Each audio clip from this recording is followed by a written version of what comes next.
Good morning everybody. CCV അവതരിപ്പിക്കുന്ന coffee with കാൻഡിഡേറ്റ്സിൻ്റെ ജൈത്രയാത്ര ഞങ്ങൾ തുടരുകയാണ്. ഇലക്ഷൻ്റെ അവസാന ലാപ്പിലേക്ക് നമ്മൾ എത്തിയിരിക്കുകയാണ്. ഇന്ന് നമ്മൾ എത്തിയിട്ടുള്ളത് തോന്നൂർക്കരയിലുള്ള രാജഗോപാൽ കാവുങ്കൽ എന്ന BJP സ്ഥാനാർത്ഥിയുടെ കൂടെയാണ്. അദ്ദേഹത്തോട് നമുക്ക് ഇവിടുത്തെ ഇലക്ഷൻ വിശേഷങ്ങളും അദ്ദേഹത്തിൻ്റെ ഇലക്ഷൻ പ്രവർത്തനങ്ങളും എന്ത് നമുക്ക് വിശദമായി ചോദിച്ച് മനസ്സിലാക്കാം. നമസ്കാരം രാജഗോപാലൻ സാർ. ഇലക്ഷൻ്റെ അവസാനഘട്ട പ്രവർത്തനങ്ങളിലേക്ക് എത്തി, മൂന്നാമത്തെ ലാപ്പിലെത്തി. എന്തൊക്കെയായി ഈ പ്രവർത്തനങ്ങൾ? എല്ലാ വോട്ടർമാരെയും നേരിട്ട് കണ്ടു. എല്ലാവരും വീടുകളിലൊക്കെ പോയി. ഒരു വീടും ഡ്രോപ്പ് ആക്കിയിട്ടില്ല, എല്ലാ വീടുകളിലും പോയി. പിന്നെ ഈ നാട്ടിലെ ആളുകൾക്കൊക്കെ തന്നെ വ്യക്തിപരമായിട്ട് അറിയാവുന്ന ആളുകളാണൊക്കെ. അപ്പോൾ അതിലുപരിയായിട്ട് നമുക്ക് എന്തെങ്കിലും ചെയ്യാനും സമ്മർദ്ദം ചെലുത്താനൊന്നും പറ്റാത്തൊരവസ്ഥയാണ്. അവസ്ഥ മീൻസ് അങ്ങനെയാണല്ലോ കാലഘട്ടം. പിന്നെ അവരവരുടെ ഇഷ്ടത്തിന് അതിൻ്റെ സമ്മതിദാനാവകാശം ഓരോ സ്ഥാനത്തിനും വിലയിരുത്തിക്കൊണ്ട് അവർ ചെയ്യുമെന്ന് മനസ്സിൽ കരുതുന്നു. പ്രത്യേകിച്ച് ഈ നാട്ടിൻ്റെ ഈ 20-ാം വാർഡിലെ ഓരോ വീടുകളിലും വളരെ സുപരിചിതനായിട്ടൊരു വ്യക്തി കൂടിയാണ് താങ്കൾ. നമ്മുടെ ആദ്യമായിട്ട് ചോദിക്കട്ടെ, കഴിഞ്ഞ 5 വർഷങ്ങൾക്ക് മുമ്പത്തെ ത്രിതല പഞ്ചായത്തിൽ BJP ഒരു അക്കൗണ്ട് തുടങ്ങി അല്ലേ? അക്കൗണ്ട് തുടങ്ങിയത് മാത്രമല്ല, 4 വാർഡുകളിൽ അന്ന് എനിക്ക് ഈ ചേലക്കര പഞ്ചായത്തിൻ്റെ ചുമതലയുണ്ടായിരുന്നു. 4 വാർഡുകളിൽ 2ാം സ്ഥാനത്ത് വരികയും ചെയ്തു.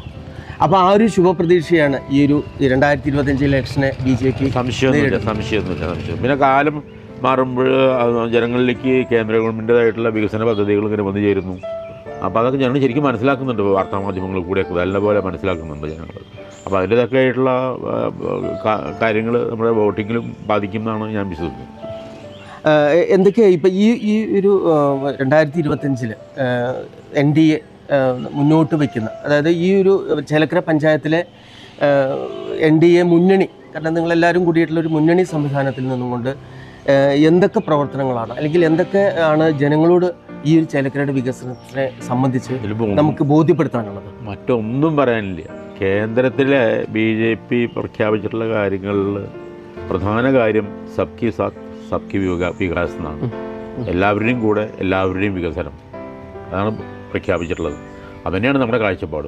ഇവിടെ അങ്ങനെ ജാതി മത വർഗീയ പിന്നെ രാഷ്ട്രീയ ചിന്തകൾക്ക് അതീതമായിക്കൊണ്ട് എല്ലാവർക്കും തുല്യമായിട്ടുള്ള നീതിയും കാര്യങ്ങളൊക്കെ നടപ്പാക്കണമെന്നാണ് കേന്ദ്ര ഗവൺമെൻറ്റിൻ്റെ സാക്ഷാൽ നമ്മുടെ പ്രധാനമന്ത്രി നരേന്ദ്രമോദിയുടെ കാഴ്ചപ്പാട്. അതുതന്നെയാണ് ഞങ്ങളുടെയും കാഴ്ചപ്പാട്. അതിൽ വ്യത്യാസമൊന്നുമില്ല, എവിടെയും വ്യത്യാസമില്ല ആ കാര്യങ്ങൾ. ഇപ്പോൾ ഇവിടെ വളരെ കാലങ്ങളായിട്ട് ഇടത് വലത് മുന്നണികൾ ആണ് ഭരിച്ചിട്ടുള്ളത് ഈ ചേലക്കര പഞ്ചായത്തിനെ സംബന്ധിച്ചിടത്തോളം. അതുപോലെ തന്നെ ബ്ലോക്ക് പഞ്ചായത്തായാലും ജില്ലാ പഞ്ചായത്തും 3 തെരഞ്ഞെടുപ്പിനെയാണ് നേരിടുന്നത്. അപ്പോൾ ഇവരുടേതായ ഒരു പ്രവർത്തനങ്ങളെ അവലോകനം ചെയ്യുമ്പോൾ NDAയുടെ ചില ആശങ്കകളുണ്ട്. കാരണം ഇവരുടെ പ്രവർത്തനങ്ങളെ സംബന്ധിച്ചൊരു വിലയിരുത്തൽ എന്തൊക്കെയാണ് രാജഗോപാലേട്ടൻ്റെ ഒരു, കാരണം താങ്കൾ ദീർഘകാലമായിട്ട് BJPയുടെ ഒരു ഭാരവാഹിയാണ്, സംസ്ഥാന ഭാരവാഹി വരെ ആയി എന്നുള്ളതാണ് ഞാൻ അറിയാൻ കഴിഞ്ഞിട്ടുള്ളത്. എന്താണ് ഇവരെ, അല്ലെങ്കിൽ ഈ ഒരു മറ്റു മുന്നണികൾ നടത്തിയിട്ടുള്ള ഭരണ പരാജയങ്ങൾ എന്തൊക്കെയാണ്? ഇതെന്ന് പറയാമോ, ഈ ഉദിച്ചു വരുന്ന സൂര്യനതാ നല്ല പ്രകാശത്തിൽ വരുന്നു. അതിനെ മുറം കൊണ്ട് തടുക്കാൻ നോക്കിയാൽ നടക്കില്ല. അത്തരത്തിലുള്ള പ്രവൃത്തിയാണ് ഇവിടുത്തെ ഇടതുപക്ഷ വലതുപക്ഷ മറ്റേ എന്താ പറയുക, ഇപ്പോൾ UDFും LDFും അവരുടേതായിട്ടുള്ള മുന്നണികൾ ചെയ്തുകൊണ്ടിരിക്കുന്നത്. പലതരത്തിൽ ഉയർന്നു വന്നുകൊണ്ടിരിക്കുന്ന സൂര്യനെ തടയാൻ നോക്കിയിട്ടൊന്നും യാതൊരു ഫലവുമില്ല. ഈ പകലിനെ ഇരുട്ടാക്കാൻ നോക്കിയിട്ട് കണ്ണടച്ചിരുട്ടാക്കാൻ നോക്കിയിട്ട് യാതൊരു കാര്യമില്ല. വളരെ ഉജ്ജ്വലമായ കേവലം 2 MP-മാരിൽ നിന്ന് ഇന്ത്യ ഇത്രയും കാലമായിട്ട് തുടർച്ചയായിട്ട് ഇത്രയും കാലമായിട്ട് ഭരിക്കാൻ പറ്റിയ ഒരു പ്രസ്ഥാനത്തിൻ്റെ പ്രതിനിധി എന്ന നിലയ്ക്ക് ഞാൻ പറയണു, ഇവരെ തൽക്കാലം എല്ലാവരും കൂടിയിട്ട് എതിർത്തിട്ട് പോലും പരാജയപ്പെടുത്താൻ പറ്റാത്ത ഒരു അവസ്ഥയിലേക്ക് നരേന്ദ്രമോദി അത്രയും വിശ്വവിഖ്യാതനായി മാറിക്കഴിഞ്ഞു. അദ്ദേഹത്തിൻ്റെതായ നന്മകൾ ജനങ്ങളിലേക്ക് എത്തിച്ചേർക്കുക എന്നുള്ളതാണ് ഞങ്ങളുടെ ഓരോ പ്രവർത്തകൻ്റെയും അടിസ്ഥാനപരമായ തത്വം. ആ ഒരു മെസ്സേജ് ജനങ്ങളിലേക്ക് എത്തിക്കുക എന്നുള്ളതാണ്. അത് മാത്രമല്ല, ഇപ്പോൾ കേന്ദ്രത്തിൽ നിന്നൊക്കെ എത്ര സഹായങ്ങൾ കിട്ടിക്കൊണ്ടിരിക്കുന്നു, കേന്ദ്രത്തിന് ഇഷ്ടം പോലെ. പക്ഷേ അതിനെല്ലാം മറച്ചു വെച്ചുകൊണ്ട് പറഞ്ഞാൽ ഒരാളെയും വ്യത്യസ്തനായി കാണാതെ എല്ലാവരും തുല്യരായി കാണുന്ന, അല്ലെങ്കിൽ വലിയവനില്ല ചെറിയവനില്ല, ഞങ്ങളില്ല ഹൈന്ദവ രക്തം, ഞങ്ങളില്ല മുസ്ലിം രക്തം എന്നൊക്കെ പറയുന്ന ആൾക്കാർ ഇലക്ഷൻ വരുന്ന സമയത്ത് ഇവരൊക്കെ ഇതൊക്കെ നോക്കുന്നുണ്ട്. എന്നിട്ട് ആ സ്ഥാനാർത്ഥികളെ നിർണ്ണയിക്കുന്നതിൽ ഈ ജാതി മത വർഗ വ്യത്യാസങ്ങളൊക്കെ എല്ലാവരും നോക്കുന്നുണ്ട്. ഇതെന്തൊരു പ്രശ്നം എന്ന് വെച്ചാൽ, ഇത് ജനങ്ങളെ വല്ലാണ്ട് ബുദ്ധിമുട്ടിക്കുക ജനങ്ങളെ. പൈസക്ക് ഇഷ്ടം പോലെ കിട്ടുന്നത് മുഴുവൻ തോന്നിയ വഴിക്ക് ചിലവ് ചെയ്യുക. അപ്പോൾ ഞാൻ ചെറിയൊരു ഉദാഹരണം പറഞ്ഞുതരാം. ഞാൻ ഒരു ട്രഷറിയിൽ പോയിരുന്നൊരു ഫോമിന് വേണ്ടിയിട്ട്, എന്താ ഒരു ഡീറ്റെയിൽഡ് പെൻഷനേഴ്സിൻ്റെ ഡാറ്റ ബോധിപ്പിക്കാൻ വേണ്ടി ഡിസംബർ 31 വരെ അവിടെ നിന്ന് ഇപ്പോൾ ആകെ 500 കിട്ടി. 500 ഫോമേ അവിടെ വന്നിട്ടുള്ളൂ പറഞ്ഞവർ. ആ ഫോം പുറത്ത് പോയി വാങ്ങിക്കാൻ പറഞ്ഞു. വിശ്വനാഥൻ്റെ കടയിലുണ്ടോ പോയി വാങ്ങിച്ചോളാം. എല്ലാ കാര്യങ്ങളിലും അങ്ങനെ ഒരു ഭരണ നേതൃത്വം നടത്തേണ്ടതായിട്ടുള്ള എനിക്കൊരു ഉത്തരവാദിത്തം ഞാൻ പൂർണ്ണമായി നടത്താൻ ബാധ്യസ്ഥനാണ്. ഞാൻ ഇപ്പോൾ ഒരു സ്ഥാനാർത്ഥിയായിട്ടുള്ള സ്ഥാനം ഏറ്റ് കഴിഞ്ഞാൽ ആ സ്ഥാനാർത്ഥി നൽകിയുള്ള എല്ലാ കാര്യങ്ങളും ചെയ്ത് മുട്ടിക്കണം ആ പരിപാടി കഴിയുന്നവരെ. അതൊന്നും ഇവിടെ ഭരണത്തിൽ പറഞ്ഞില്ല. ഭരണം കൈ കിട്ടിയിട്ട് മുഖ്യമന്ത്രി ഇത്രയും കേന്ദ്രമന്ത്രിയായിട്ടുള്ള അവർ 15 ലക്ഷത്തിനും 17 ലക്ഷത്തിനും നിർമ്മലാ സീതാരാമൻ 17 ലക്ഷത്തിൻ്റെ കാർ ഓടിച്ച് ആ പ്രദേശം മുഴുവൻ കറങ്ങി രാജ്യത്തിൻ്റെ മുഴുവൻ സാമ്പത്തിക കാര്യങ്ങൾ നോക്കുമ്പോൾ ഇവിടെ മുഖ്യമന്ത്രി ഇത് അപ്പോൾ 1 കോടി 17 ലക്ഷത്തിന് 12 ലക്ഷത്തിന് കാർ വാങ്ങിക്കാൻ പോകുന്നത് പറഞ്ഞിട്ടു. അപ്പോൾ അതാണ് ഇവർ കയ്യിൽ അധികാരം കിട്ടിക്കഴിഞ്ഞാൽ പിന്നെ അത് എങ്ങനെയാണ് ദുർവ്യം. ഞങ്ങൾ പണ്ട് പരിപ്പോടിയും ചായയൊക്കെ അടിക്കുന്നു. ഇപ്പം ഞങ്ങൾക്ക് പനി ചെയ്യാറില്ല. ഞങ്ങൾ ചായ കുടിക്കാനും അതൊന്നും ചെയ്യാറില്ല. ഞങ്ങൾക്കിപ്പോൾ വലിയ വലിയ സാധനങ്ങൾ വേണം. നമ്മളെ പട്ടിക്ക് നീങ്ങി കമ്മ്യൂണിസം അതപ്പതിച്ചുകൂടെ. ഇനിയിപ്പോൾ ഈ കേരളത്തിൻ്റെ കാര്യം കൂടി ഉള്ളൂ ബാക്കി. അതും ഏതാണ്ട് ഇതുകൊണ്ട് കൂടെയൊക്കെ തീരുമാനമാവുമെന്നാണ് ഞങ്ങൾ കരുതുന്നത്. അല്ല, ഇന്ത്യയെ സംബന്ധിച്ചിടത്തോളം വലിയൊരു ബന്ധപ്പെട്ട ജനകീയ നായകൻ നരേന്ദ്രമോദിയുടെ ഭരണത്തിലുള്ള ഇരിക്കാം, നമുക്ക് ഇരുന്ന് സംസാരിക്കാം. അപ്പോൾ രാജുവേലേട്ടാ, നമ്മൾ ഇന്ത്യയുടെ ഒരു മൊത്തം വികസന കാഴ്ചപ്പാടുകളൊക്കെ നരേന്ദ്രമോദി എന്ന് പറയുന്ന വലിയൊരു പ്രധാനമന്ത്രിയുടെ ഒരു വിഷൻ അല്ലെങ്കിൽ NDAയുടെ BJPയുടെ വലിയൊരു വീക്ഷണത്തിലൂടെ നടക്കുന്നുണ്ട്. ഇപ്പോൾ ത്രിതല പഞ്ചായത്തിനെ സംബന്ധിച്ചിടത്തോളം ഇപ്പോഴും അടിത്തട്ടിലുള്ള, കാരണം ഈ ത്രിതല പഞ്ചായത്തിൻ്റെ തന്നെ വിഭാവനം ചെയ്തിട്ടുള്ളത് ഗ്രാമീണ ജനതയുടെ വികസനവുമായി ബന്ധപ്പെട്ടുകൊണ്ടാണ്. അതിൻ്റെ ഭാഗമായിട്ടാണ് അപ്പോൾ ഈ പഞ്ചായത്തിൻ്റെ വികസനത്തെ സംബന്ധിച്ച് ദീർഘകാലമായിട്ട് ഈ പൊതുപ്രവർത്തനത്തിന് വർക്ക് ചെയ്യുന്ന താങ്കളുടെ ഒരു നിലപാട് എന്താണ്? നിലപാടെന്ന് പറഞ്ഞാൽ ഇവിടെ എന്തൊക്കെ ഇനി വികസന കാര്യങ്ങൾ നടക്കാനുണ്ട്? ഈ ജീവജാലങ്ങളെ സംബന്ധിച്ച്, കർഷകനെ സംബന്ധിച്ച് വളരെ ദുഃഖകരമായൊരു കാര്യമാണ് ഈ വന്യമൃഗങ്ങളുടെ പ്രശ്നം. ഇവിടെ ചേലക്കരയും തോന്നൂർക്കരയൊക്കെ ഭയങ്കരമായിട്ടുള്ളൊരു പ്രശ്നം അതിനകത്ത്.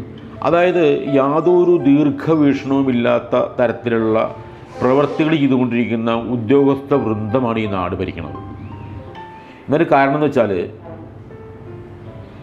നമുക്കറിയാം ചുരം, ചുരം നമ്മുടെ പാലക്കാട് പരന്നു പോകുന്നു. അതെ അതെ.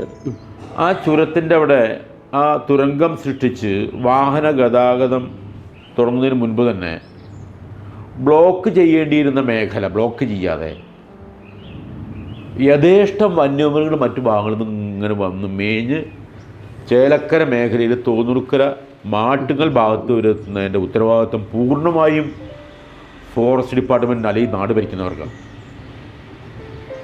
ഒരു വലിയ ഘടകം അത്. ഈ മൃഗങ്ങളെ മുഴുവൻ ഇത്രയും ദൂരം ആട്ടിപ്പായിച്ച് വീണ്ടും അങ്ങോട്ടാക്കിയിട്ട് അടയ്ക്കുകയെന്ന് വെച്ചാൽ എളുപ്പമുള്ള കാര്യമല്ല.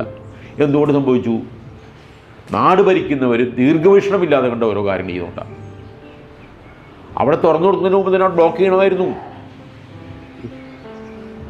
വന്യമൃഗങ്ങൾ ആ ഭാഗത്ത് ഇങ്ങോട്ട് വരാതെ ഇപ്പം നോക്കിക്കോളൂ, ദിവസം നിത്യേന എന്നോണം നമ്മുടെ ഈ പ്രദേശം. ഇനി വേറെ കേട്ടോളൂ, ഏതെങ്കിലും നല്ല കാര്യങ്ങൾ കിട്ടിക്കഴിഞ്ഞാൽ അത് പിതൃത്വം ഏറ്റെടുക്കാൻ ഇഷ്ടംപോലെ ആൾക്കാരാണ്. കേന്ദ്ര ഗവൺമെൻറ് സ്കീം പ്രകാരം ഇവിടെ കുറേ ദൂരം ആന ഇറങ്ങാതിരിക്കാൻ വേണ്ടി കമ്പിവേലി കെട്ടി. നരേന്ദ്രമോദി ആദ്യം പ്രധാനമന്ത്രിയായ സമയത്ത് ഞാൻ ഇവിടെ ചേലക്കര ഒരു പരിപാടി നമുക്ക് പറഞ്ഞു, നിങ്ങൾ എന്താ BJPയുടെ പ്രതിനിധിയെ ക്ഷണിക്കാഞ്ഞ്? പ്രോട്ടോകോൾ പ്രകാരം ആൾക്കാരില്ല, നിങ്ങളുടെ പഞ്ചായത്തിലാരും മെമ്പർമാരില്ല എന്നൊക്കെ പറഞ്ഞു. എനിക്ക് കേൾക്കണം, ഇവരിങ്ങനെയൊക്കെ എതിർത്തിട്ടും തൃശ്ശൂരിലൊരു MP ഉണ്ടായി. ഈ കമ്മ്യൂണിസ്റ്റുകാരനും കോൺഗ്രസ്സുകാരനും അവർ സകല ശക്തി ചെയ്ത് ഒരു വോട്ടിനൊക്കെ വേണ്ടി വാദിക്കുന്ന കൂട്ടരാണ്. എന്നിട്ടും തൃശ്ശൂരിലൊരു MP ഉണ്ടായി BJPക്ക്. അതിനെക്കൊണ്ട് പല കഥകൾ കെട്ടിവന്നിരിക്കുക. പോട്ടെ, ചേലക്കരയിൽ ഇവർ പ്രതീക്ഷിച്ചിട്ടുണ്ടോ ഒരു മെമ്പർ ഉണ്ടാവുമെന്ന്? ഇല്ല. കേന്ദ്രം ഭരിക്കുന്നവർ പ്രതീക്ഷിച്ചിട്ടില്ല. കോൺഗ്രസ്സുകാരും കമ്മ്യൂണിസ്റ്റുകാരും കേന്ദ്രം കാലങ്ങളായിട്ട് ഭരിച്ചുകൊണ്ടിരിക്കുക. അതേപോലുള്ള മാറ്റങ്ങൾ എല്ലാ മേഖലയിലും വന്നുകൊണ്ടിരിക്കുകയാണ്. അപ്പോൾ എന്താ ഞാൻ പറഞ്ഞു വരാൻ കാരണം എന്ന് വെച്ചാൽ, പഞ്ചായത്ത് മെമ്പർ ഉണ്ടായി കഴിഞ്ഞു. ഞാൻ ചോദിക്കുന്നത് അതിനുവേണ്ടി പ്രക്ഷോഭങ്ങൾ കഴിഞ്ഞ പഞ്ചായത്ത് തലത്തിലുള്ള ഈ കാലഘട്ടത്തിലൊന്നും BJPയുടെ ആൾക്കാർ പോയിട്ട് സമരം ചെയ്യുക പ്രശ്നങ്ങൾ ഉണ്ടാക്കുകയും ചെയ്തില്ല. സാധുവായിട്ടൊരു പെൺകുട്ടിയെ, അംബിക എന്ന് പറഞ്ഞൊരു പെൺകുട്ടിയെ അവിടുത്തെ മെമ്പറാക്കി. അവരൊക്കെ പരിധികളുണ്ട്. പക്ഷേ ഇവിടെ പഞ്ചായത്തിൻ്റെ ഭരണസമിതി അന്ന് അത്ര ക്രിയാത്മകമായിരുന്നില്ല. ഇതുകൊണ്ട് തന്നെയാണ് ഒരു സർക്കാർ പരിപാടിയിലും ഒരാളുടെയെങ്കിലും പാർട്ടിസിപ്പേഷൻ പ്രസ്ഥാനത്തിന് വേണ്ടതാണ്, ചെയ്യേണ്ടതാണ്. അവർ BJPയുടെ ഒരു പ്രതിനിധിയും ഒരു പൊതുപരിപാടിയിൽ പങ്കെടുപ്പിക്കില്ല. ഇവർ കുറച്ച് കോൺഗ്രസ്സുകാരും കമ്മ്യൂണിസ്റ്റുകാരും ഇങ്ങനെ അഡ്ജസ്റ്റ് ചെയ്ത് അങ്ങനെ അഡ്ജസ്റ്റ് ചെയ്താൽ പോയി. ഇപ്പോൾ ഈ മണ്ണാച്ചിപ്പാറ എൻ്റെ മൂക്കിൻ്റെ താഴെ പ്രദേശമാണ്. എനിക്ക് ഓരോ കല്ലുകൾ അറിയാവുന്ന ആളാണ് ഞാൻ. നമ്മുടെ പ്രതിനിധി അതിൽ പങ്കെടുക്കില്ല.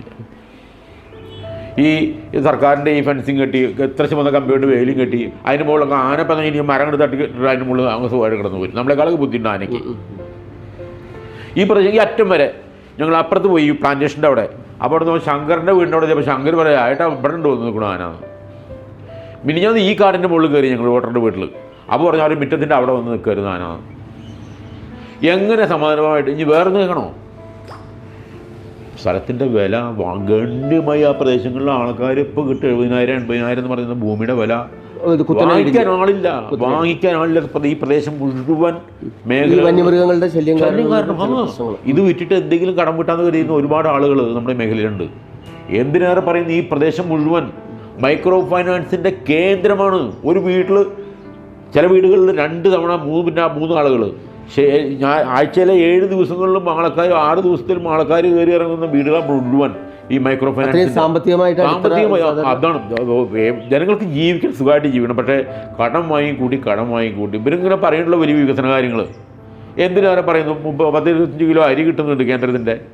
അത് ബില്ല് കൊടുത്തിട്ട് ആ ബില്ലിൽ ഈ പ്രധാനമന്ത്രിയുടെ ആ ബില്ലാണ് കൊടുക്കണ്ടേ, അത് കൊടുക്കണില്ലേ അവർ റേഷൻ കടകളിൽ. അതേപോലെ തൊഴിലുറപ്പ് തല വെട്ടി മാറ്റിയിട്ട് കാശ് സമ്പാദിക്കുക. ആൾക്കാർ പുതിയ ആൾക്കാരെ ചേർത്ത് പേരൊക്കെ ചേർത്ത് കാശ് സമ്പാദിക്കുക. അതൊക്കെ നിർത്തലാക്കിയല്ലോ. ഇപ്പോൾ കേന്ദ്രത്തിൽ ഡയറക്റ്റായിട്ട് അവർ അക്കൗണ്ടിൽ കാശ് വിടാൻ തുടങ്ങിയില്ലേ. എന്തൊക്കെ പരിപാടി അവിടെ നടന്നുകൊണ്ടിരിക്കുന്നത്. ഈ തൊഴിലുറപ്പ് പദ്ധതിയിൽ ജനങ്ങൾക്ക് തൊഴിൽ കൊടുക്കണു. ഇനി 100 ദിവസം കംപ്ലീറ്റ് ആയിട്ട് ഒരു 1000 രൂപ എക്സ്ട്രാ കേന്ദ്രത്തിൽ കൊടുക്കുന്നുണ്ട്.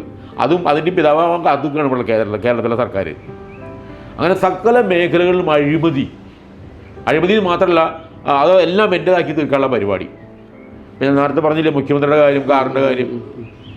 പണ്ട് കട്ടൻ ചായയും പരിപ്പോടിയും കഴിച്ചിരുന്ന സഖാവ ചിന്തിച്ചാൽ ഇപ്പം ജനങ്ങളുടെ ബുദ്ധിമുട്ട് മനസ്സിലാക്കണ്ടേ. വേറെ എന്തൊക്കെ കാര്യങ്ങൾ നടക്കാണ്ട് ഈ നാട്ടിൽ പാവപ്പെട്ട. ഇപ്പോൾ കഴിഞ്ഞ പ്രാവശ്യം ഒരു സീറ്റായിരുന്നെങ്കിൽ ഒരു പ്രതിപക്ഷത്തിൻ്റെ ഒരു ഭാഗം എന്നുള്ള രീതിയിൽ BJP ഇത്തരത്തിലുള്ള തെറ്റായ പ്രവണതകളെ ജനങ്ങളെ ബോധ്യപ്പെടുത്തുന്നതിന് വേണ്ടിയിട്ടുള്ള എന്തെങ്കിലും പ്രക്ഷോഭ പരിപാടികളോ ഒരു ക്യാമ്പയിനിങ്ങോ നടത്തുവാൻ സാധിച്ചിട്ടുണ്ടോ? ഞങ്ങളിപ്പോൾ ഈ പ്രചരണത്തിൻ്റെ ഇടയിൽ കൂടെ ജനങ്ങളെ മുഴുവൻ ബോധിപ്പിക്കുന്നുണ്ട്. പിന്നെ വിപുലമായ മേഖല നമ്മുടെ ചേലക്കര പഞ്ചായത്തിന് 2 പഞ്ചായത്തായി ഉപയോഗിക്കേണ്ട കാലഘട്ടമായി. ഇപ്പോൾ 24 വാർഡുകളായി മാറി. ജനങ്ങളിപ്പോൾ ഈ വാർഡ് തന്നെ 1600 പരം വോട്ടുകളുണ്ടെന്നാണ് പറയുന്നത്. അപ്പോൾ അതിപ്പോൾ ഞങ്ങൾ പ്രതീക്ഷിക്കുന്നത് ഒരു 1300 വോട്ടുകളൊക്കെ പോൾ ചെയ്യാണ്ടാവാം, അറിയില്ല. ഞാൻ എന്തൊക്കെ പറയുന്നത് പറയാം, ഫ്രാങ്കായി പറയുന്നത്. അത് മാത്രമല്ല കുറേ കാലങ്ങളായിട്ടുള്ള നമ്മുടെ പ്രവർത്തി അല്ല ഇതെല്ലാം തുറന്നു പറയുന്നതിന് വേണ്ടിയിട്ടാണ് ഞങ്ങളിങ്ങനെ. വേറെ പ്രശ്നങ്ങളൊന്നുമില്ല. മറ്റെന്തൊക്കെ രാഷ്ട്രീയപരമായിട്ട് അവനവൻ്റെ നന്മയും അവനവൻ്റെ തൊഴിൽപരമായ കാര്യങ്ങൾ, പിൻവാതിൽ നിയമനം, PSCയുടെ പേപ്പർ നേരത്തെ കൂട്ടി വീട്ടിൽ കിട്ടുന്ന സ്വഭാവം, പിന്നെ അവനവൻ്റെതായിട്ടുള്ള ആളുകൾക്ക് മാത്രം തൊഴിൽ കൊടുക്കുന്ന പരിപാടി. വേറൊന്നും ഞാൻ പറയില്ല. ഞാൻ ഇതിനു മുമ്പ് എനിക്ക് പറയേണ്ടതായിട്ടുള്ള ചെയ്യാൻ പാടില്ലാത്തതും പറയാൻ പാടില്ലാത്തതുമാണ്. പക്ഷേ വാസ്തവമായൊരു കാര്യമുണ്ടേ, ഭരണവർഗത്തിൻ്റെ ആളുകൾക്ക് മാത്രം തൊഴിൽ കൊടുക്കുന്ന പരിപാടി. അപ്പോൾ ഞാൻ പലപ്പോഴും നോക്കാറുണ്ട് ഇവിടുത്തെ ഓരോ രാഷ്ട്രീയ കക്ഷികളുടെയും പരിപാടി പ്രകടനം പോകുമ്പോൾ അതിൽ എണ്ണി നമുക്ക് പറയാൻ പറ്റും. ഇന്ന ആളുടെ വീട്ടിലേക്ക് ഇന്ന ആനുകൂല്യം കിട്ടിയിട്ടുണ്ട്, അവൻ്റെ വീട്ടിൽ ആ പോകുന്ന ആളുടെ വീട്ടിലേക്ക് ഇന്ന ആൾക്ക് തൊഴിൽ കിട്ടിയിട്ടുണ്ട്, ആ വീട്ടിലെ ആൾക്കാർക്ക് ഇന്ന തരത്തിലുള്ള വഴിയാമല്ലാത്ത തരത്തിലുള്ള സഹായം കിട്ടിയിട്ടുണ്ട് എന്ന് ചൂണ്ടിക്കാണിക്കാൻ പറ്റുന്ന ആൾക്കാരാണ് ഈ 2 ഗ്രൂപ്പിൻ്റെ കൂടെ പോകുന്ന ആൾക്കാർ. അത് കാണുമ്പോൾ ഇപ്പോൾ ഇതൊരു കർഷക ഗ്രാമം കൂടിയാണല്ലോ ചേലക്കരയും പ്രത്യേകിച്ച് തോന്നൂർക്കരയൊക്കെ. അപ്പോൾ ഇതിലിപ്പോൾ വന്യമൃഗങ്ങളുടെ ശല്യം വലിയ കർഷകരെ അനുഭവിക്കുന്ന ഒരു വലിയൊരു പ്രശ്നമാണ്. അതോടൊപ്പം തന്നെ ഇവർക്ക് വേണ്ട ജലസേചന സൗകര്യം വേണ്ട വിധത്തിൽ ഇപ്പോൾ ജലജീവൻ മിഷൻ പോലുള്ള ഇപ്പോൾ ഇവരെ കുടിവെള്ളം ഒപ്പം കൃഷിക്ക് ആവശ്യമായിട്ടുള്ള ജലം സംബന്ധിച്ചുള്ള വിഷയങ്ങളെ സംബന്ധിച്ച് താങ്കളുടെ ഒരു കാഴ്ചപ്പാട്, അത് എന്തെല്ലാം ഇടപാടുകൾ അല്ലെങ്കിൽ നടപടികൾ നമുക്ക് ഇനിയും ആവശ്യമുണ്ട്? മഹാമോശപ്പെടുത്ത അവസ്ഥ വെള്ളത്തിൻ്റെ. അത് വെള്ളത്തിൻ്റെ കാര്യം പറഞ്ഞപ്പോൾ അതിശക്തമായ മഴ ഒരു 4 ദിവസം തുടർച്ചയായിട്ട് പെയ്താൽ നമ്മുടെ തെക്കേ കാടിന് ഇടിയും ഉരുൾപൊട്ടൽ പോലെ ശാസ്ത്രീയമായൊക്കെ പറയുന്ന ഉരുൾപൊട്ടൽ ഉണ്ടാവും. അപ്പം നമ്മുടെ ഈ പ്രദേശം മുഴുവൻ മുങ്ങും, ചേലക്കര മുങ്ങും.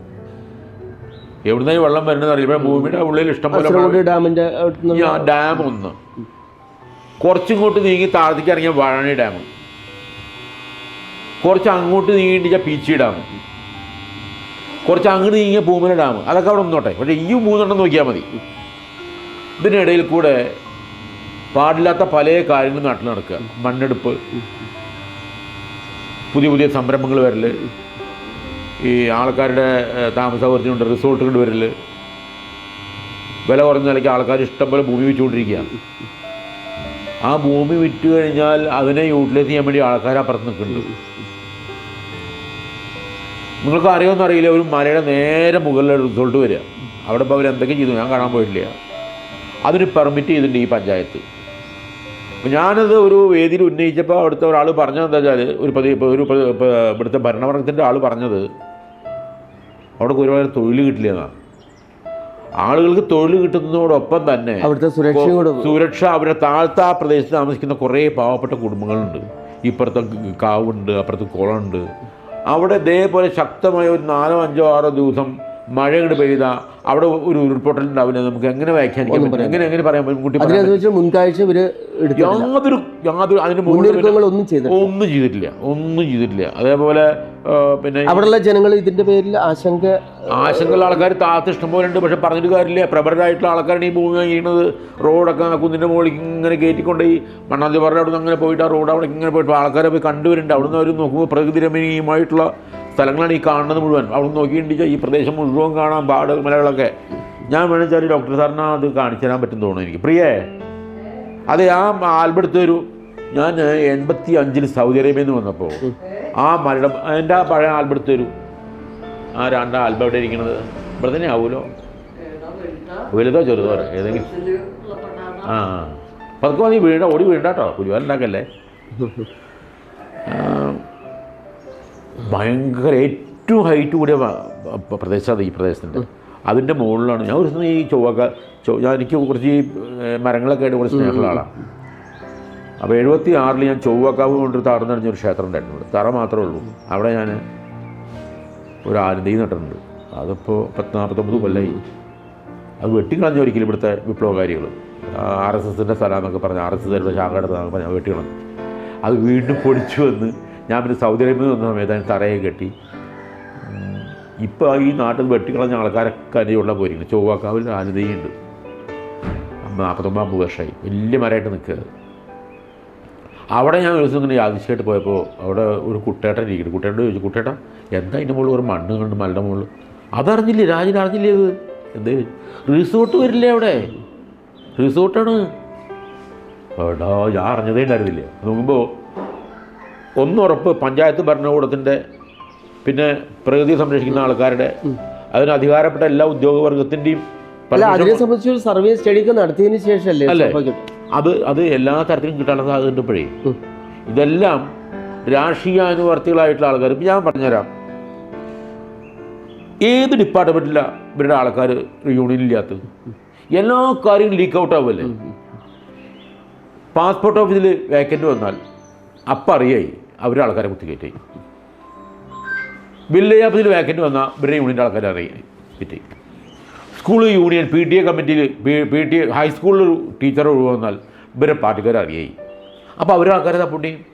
ഇവർ മറ്റൊരു പാർട്ടിക്കാരനെ റെക്കമെൻഡ് ചെയ്തവിടെ കയറ്റുമോ? ഇല്ല. സകല മേഖലകളിലും ഈ അർഹതപ്പെട്ടതാണെങ്കിൽ പോലും അനർഹരായിട്ടുള്ള ആൾക്കാരാണെങ്കിലും അവരുടെ ആൾക്കാരെ കുത്തിക്കയറ്റുന്ന ഒരു നടപടി. ദാറ്റ് നോട്ട് സ്വജനപക്ഷപാതം അതാണ് മലയാള വാക്ക്. അതാണ് മലയാള വാക്ക്. അപ്പോൾ ഇതൊക്കെ വീക്ഷിക്കുന്ന ആളുകൾ വരെയുണ്ട്. ഇത് പൊതുജനം വീക്ഷിക്കുന്നുണ്ട്. ഇപ്പോൾ ഇവിടുത്തെ ജയപരാജയങ്ങൾ നിർണ്ണയിക്കുന്ന വലിയൊരു ശതമാനം ആൾക്കാരുണ്ട്. ഈ രാഷ്ട്രീയ പാർട്ടികളിൽ പെടാത്ത നിഷ്പക്ഷരായിട്ടുള്ള ആൾക്കാർ.